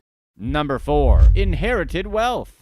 New Zealander Aileen Wood fell victim to an online scam where she sent $41,000 of her inheritance to a man from Facebook. Nathan Salvatore reached out to Wood on Facebook in 2013, and the two were soon communicating regularly. Salvatore said that he was a building engineer and an American living in England who was working in Malaysia at the time. Salvatore told Wood that his wife had passed away and sent Wood's pictures of his children. While Wood communicated with Salvatore, she was still married to her husband. Despite her marital status, Wood and Salvatore talked all the time, but only through emails and instant messages as he avoided video calls. Wood had recently lost her mother when Salvatore first messaged her, making her feel sympathetic to his situation. The pair connected over their grief, although one detail of Wood's story seemed particularly interesting to the scammer. Wood's mother had left her daughter a substantial inheritance. The scammer asked for money, claiming he had sustained an injury on the job and urgently needed funds for his medical bills, saying he would pass away without her help. She sent him the money, slowly draining her $41,000 inheritance. Salvatore kept sharing pictures of his family and other images of himself to create a sense of authenticity. Wood also received emails from a woman claiming to be Salvatore's daughter. Wood eventually sent the entire inheritance, but that wasn't enough. Salvatore asked her to send more money, so she took out an $8,000 line of credit. Once he had his money, Salvatore disappeared, ceasing all communication. When Salvatore eventually reappeared, he told Wood he needed money for surgery, but she refused. His reaction was hostile, and their relationship ended with Wood in financial ruin. Wood and her husband had to rebuild their finances after the scammer nearly wiped them out. Additionally, New Zealand's Ministry of Social Development reduced Woods' benefits by $100 weekly, considering the money she sent overseas as a loan. Number 3. MulesOnly.com. Online scammers tricked an Aussie woman who's going by the pseudonym Tracy, since she didn't want to be identified, into trafficking luxury items. Tracy met the scammer on the dating website Badoo.com, where she met a man named Mark Gavin Cole. Mark claimed he was Swedish and working in Sydney, and their relationship moved quickly. Despite never meeting in person, Cole declared his love for Tracy, which she reciprocated. After losing her partner of 5 years, 8 months before meeting Cole, Tracy was ready for love again, but was in a fragile place. She ignored warning signs, like the fact that the supposed Swedish man spoke with an Asian accent. Tracy agreed to let Cole send a few packages to her home, which contained watches, backpacks, and men's designer clothes. Cole sent several other expensive items of women's clothing, which he said were gifts for her. A month into their relationship, Tracy received a package that she sent on to Bangkok, spending $67 for delivery. The Thailand-bound package contained watches, hair clippers, and a camera. Soon, Tracy was unknowingly trafficking luxury items, with a constant stream of shipments showing up on her doorstep daily, and her requests to stop them being ignored. Then, a shipment docket arrived with the items purchased on a credit card in her name, despite her not possessing a credit card. Tracy immediately notified the police about the situation, and they launched an investigation into the scam, but they were never able to make an arrest.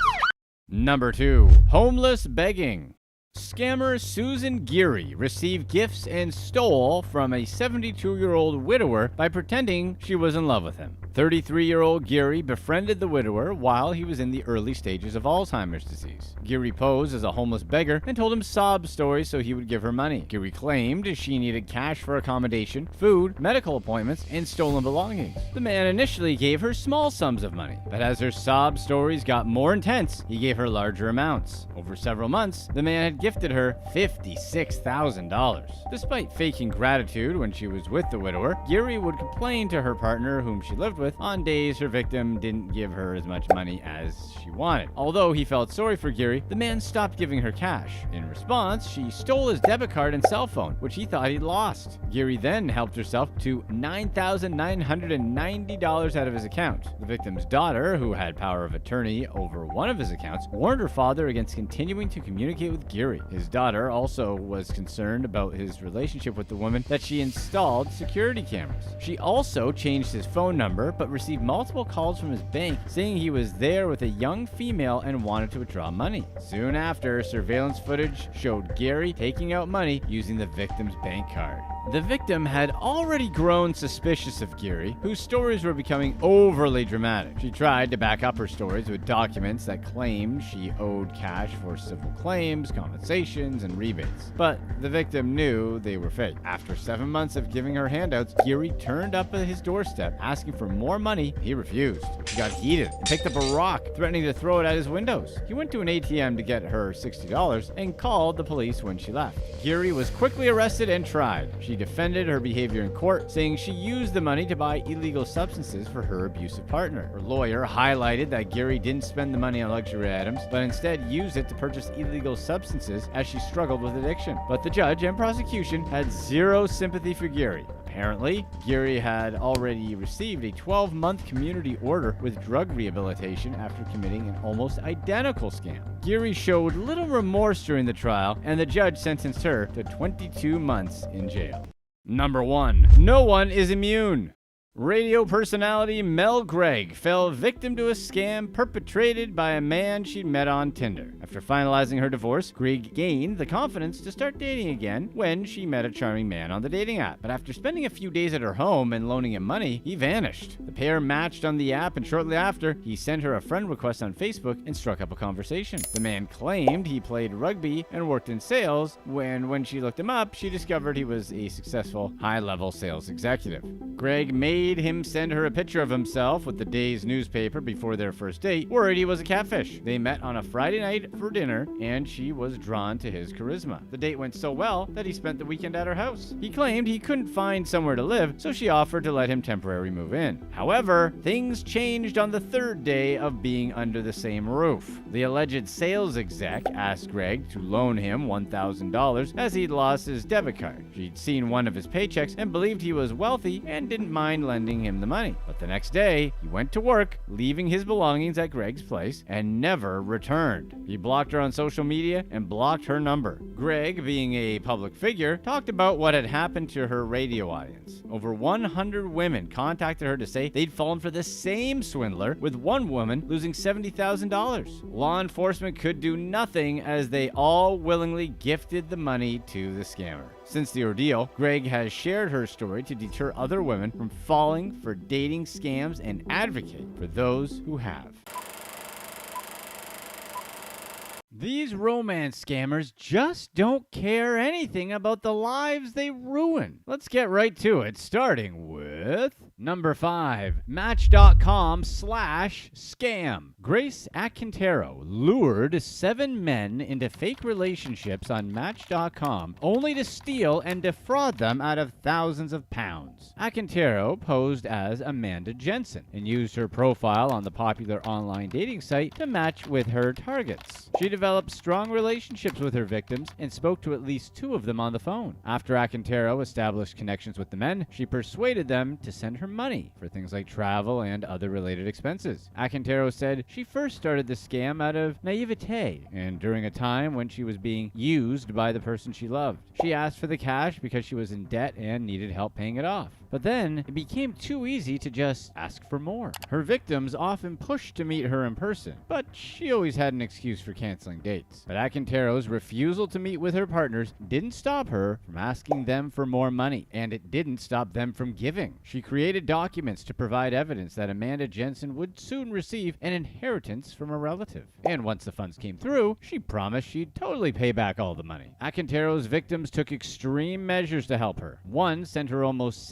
60,000 pounds, while another dipped into his late wife's insurance policy. Another of Akintero's victims took out a reverse mortgage on his home. She told another victim that she'd fly to a London airport and told the guide to meet her there. So he was waiting in the arrivals lounge when Amanda called to tell him she could see him waiting but was held up by customs. Apparently, customs needed money to release her. Thugs. The guy smelled the BS, refused to pay, and left. Akintero used PayPal to receive the money, then moved it between 3 different bank accounts, taking chunks of it at different branches and spending it as quickly as possible. She'd stolen almost 130,000 pounds from 7 victims and pleaded guilty to 7 counts of fraud. By the time she was arrested, the only asset she had remaining from her scam was a 6,500-pound car. Number 4. Shrek, the con artist. Peter Barry posed as a rich businessman to defraud lonely women out of thousands of dollars. Barry met his victims through online dating sites, where he got into fake relationships before persuading them to invest money in phony business opportunities. Barry had received a 5-year jail sentence for fraud, but was released on good behavior after 2 years. Upon his release, Barry immediately returned to his criminal activities. He attempted to disguise his identity by growing a thick beard and speaking with an Eastern European accent, which might only fool those who were familiar with him, but whatever. Due to his 6'2", 280-pound frame and warm eyes, he reminded one of his victims of Shrek. Barry might have seemed innocent initially, but he swindled $2.5 million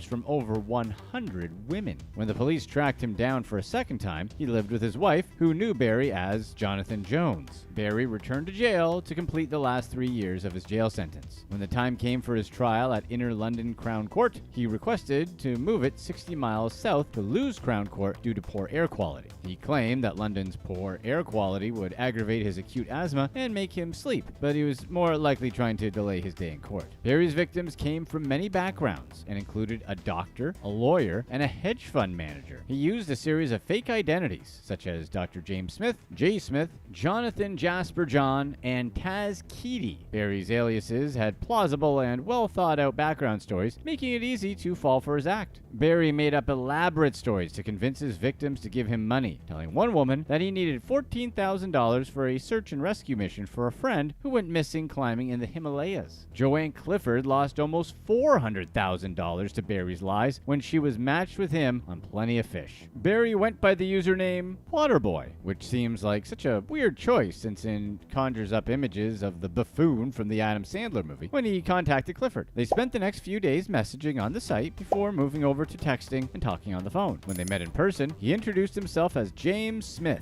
a man with a doctorate in engineering working on a prototype for wind turbines. Barry explained that he had recently sold his BMW to fund the project and had to keep the details secret. A few weeks after the meeting, he called Clifford in a panic. She could hear the distress in his voice while he told her there was a big mistake at work that was being pinned on him. He needed to raise another $250,000 quickly and was $65,000 short. So Clifford offered to loan him the rest of the money, but he initially refused. Eventually, he let her send $25,000. Shortly after the incident, they went out of town for a night, which he made Clifford pay for. Then they headed to London and went on a shopping spree on her dime. Barry was supposedly broke, but that didn't stop him from shopping at the Apple store and buying a new pair of sunglasses. A few weeks passed before Barry was on the phone again, panicking about his financial struggles. Clifford sent over another $6,500 to help him get by. Barry told her that his finances were dire and he was worried he would have to lay off an employee. So Clifford wanted to help and gave him another $13,000,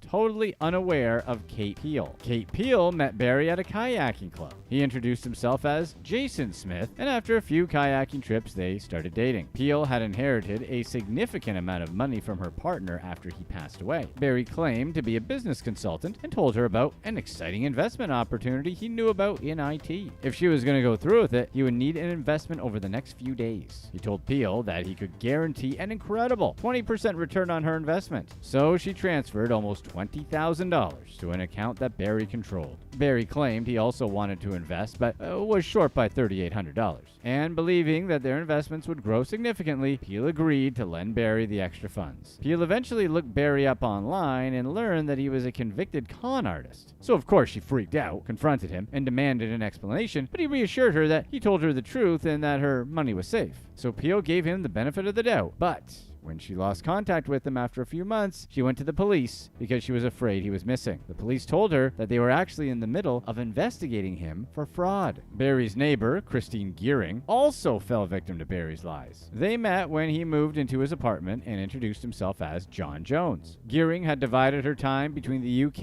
and the Middle East and was considering moving back to the UK full-time and wanted to get a new job. In the meantime, Barry helped her find work doing odd jobs to help stay afloat. Barry also told her he was part of a peer consortium group where people would bring a business deal and the group would provide high-interest, short-term loans to help get started. Gearing then told Barry she had inherited money when she sold her mother's house after she passed away and was looking for an opportunity. So Barry invited Gearing to join the peer consortium group as a way to earn money on her investment. He told her about a short-term investment that she could participate in and showed her some papers but refused to leave them with her, promising to photocopy them instead. So Gearing bought in and decided to transfer $13,000 to Barry. A few months later, he came back to her with another investment opportunity. But Gearing didn't like the way he burst into her apartment and pressured her into making big investments. She eventually invested $6,400, but mainly because she wanted him to leave her apartment, which is one of the worst reasons to hand someone that amount of cash. Barry then told her he was having financial troubles and used money belonging to the peer funding group to buy a house. Barry made tons of extravagant purchases with the stolen money. He was an avid yachtsman who broke multiple world records. Detectives raided his house. They found designer clothing, sports equipment, underwater cameras, GPSs, and a Volkswagen with a personalized license plate that said K666 Yak. Barry had previously appeared in court and pleaded guilty to 19 counts of theft and fraud. During that time, he took out lines of credit and signed up for phone contracts under other people's names, convinced victims to invest in business opportunities, and asked a friend for money after claiming he lost his wallet on vacation. He had also stolen Sarah Terry's credit card details when she let him buy a kayak online using her card. He changed her PIN number and ran up a bill of $12,000. Around that same time, he took out a $20,000 loan in Terry's name to buy a Volkswagen van. Peter Barry's 4-day trial found him guilty of 7 counts of fraud and received an 8-year jail sentence. It's funny that one of Barry's victims said he reminded her of Shrek, since in the end, he looked more like a big donkey. Number 3. Fattening up.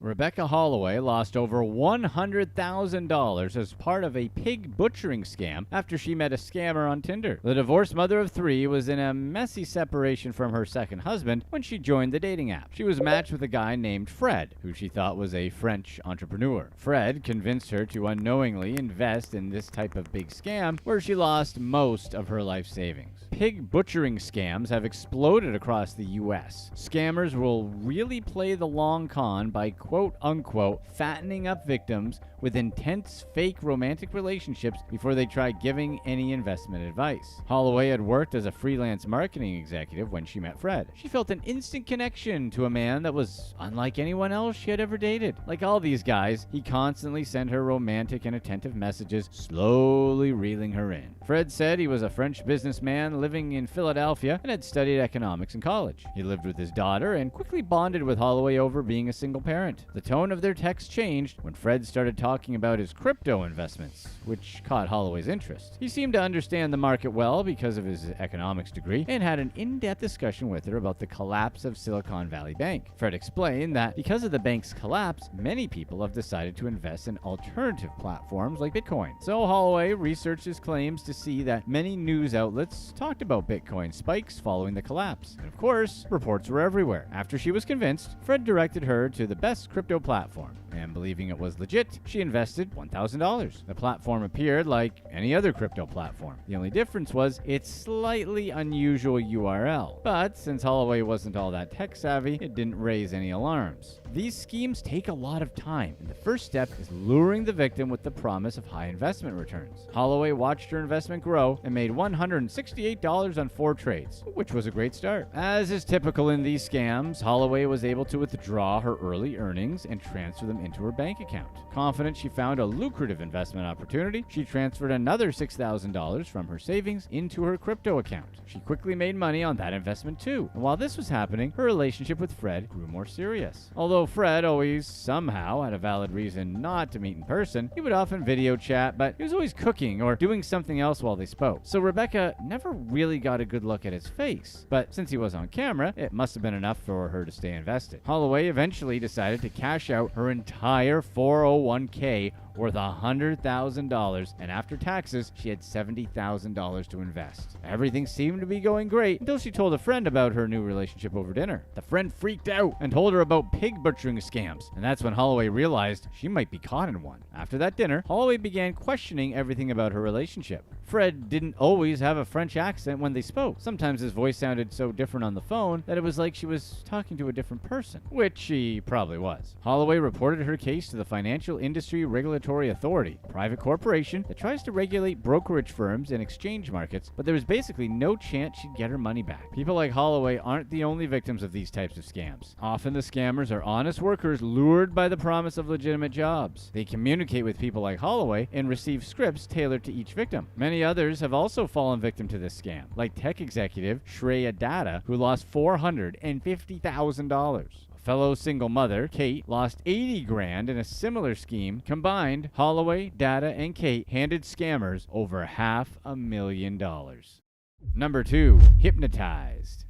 Cheryl Mitchell posed as a government official and a gas and electricity worker to scam senior citizens out of their pensions. Mitchell spoke to people on their doorsteps and, with a short conversation, gained their trust enough to have them give her their bank details. She actually persuaded a 69-year-old man that he wouldn't receive his state pension if there was too much money in his account. So Mitchell took him to a bank and convinced him to withdraw $17,000, which he believed Mitchell would put in a secure account in his name. Instead, she kept the money for herself. Another victim was Iris Gordon. Mitchell knocked on Gordon's door and explained that if she changed her electricity account, Gordon would save some money on her future bills. So Gordon gave Mitchell her debit card to change her service. Mitchell then took the card and left, but brought it back a few days later. The mother of two had previously run a tax scam where the British government gave her over $72,000 in tax credits after she said she was the single mother of 8 children. Mitchell also targeted 86-year-old Alexander Hepburn when she entered into a relationship with him. During that time, she funneled $36,000 from his account to hers and claimed she needed it to care for her sister. Not only did she steal the man's money, but Mitchell also applied for a loan online in Hepburn's name. She also used his details to try and buy a $45,000 Audi and used Hepburn's credit card to put down a $1,300 deposit on a BMW. While she was in custody, Hepburn actually visited her 6 times and still sent her multiple love letters. She's currently awaiting sentencing.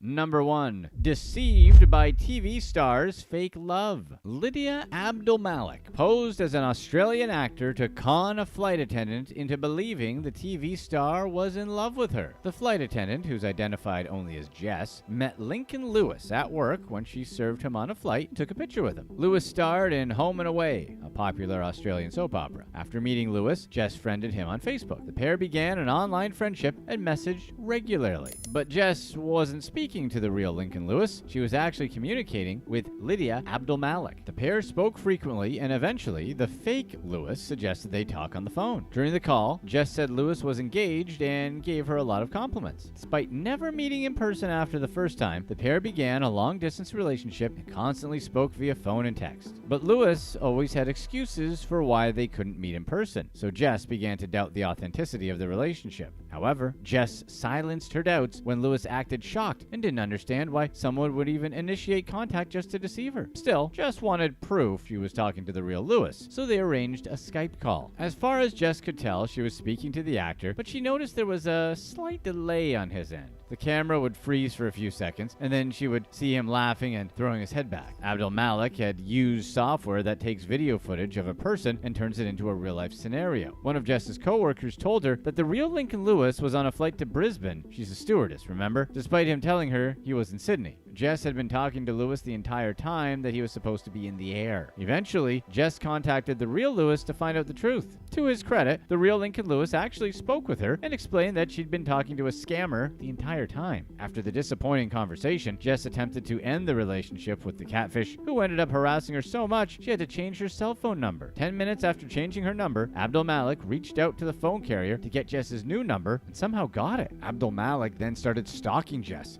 forcing her to move twice and change her daughter's school. However, Abdul Malik kept finding them and wouldn't stop calling. Unaware that Abdul Malik was even female, she contacted the police for help. She secretly recorded her calls with the catfish and eventually persuaded Abdul Malik to put money into Jess's bank account to buy a new phone. Police found Abdul Malik at the bank where they made the arrest. Having believed that Abdul Malik was a man for so long, Jess was shocked. Another victim and friend of Jess's, Emma, ended her life after she'd been catfished by Abdul Malik as well. Abdul Malik was found guilty of 6 counts of stalking and sentenced to 2 years and 8 months in prison. She attempted to appeal the ruling, but the judge upheld the guilty verdict and increased Abdul Malik's sentence to 4 years. And how about what a stand-up guy Lincoln Lewis is? You know, actors and actresses get this sort of thing all the time with fans getting catfished, but the man still had enough compassion to talk to Jess and let her down gently. What a good dude. Click to watch one of these next videos. Let us know in the comments section what you'd rather do. Swipe for 2 hours on a dating app or go out and try to meet a potential match for 8 hours.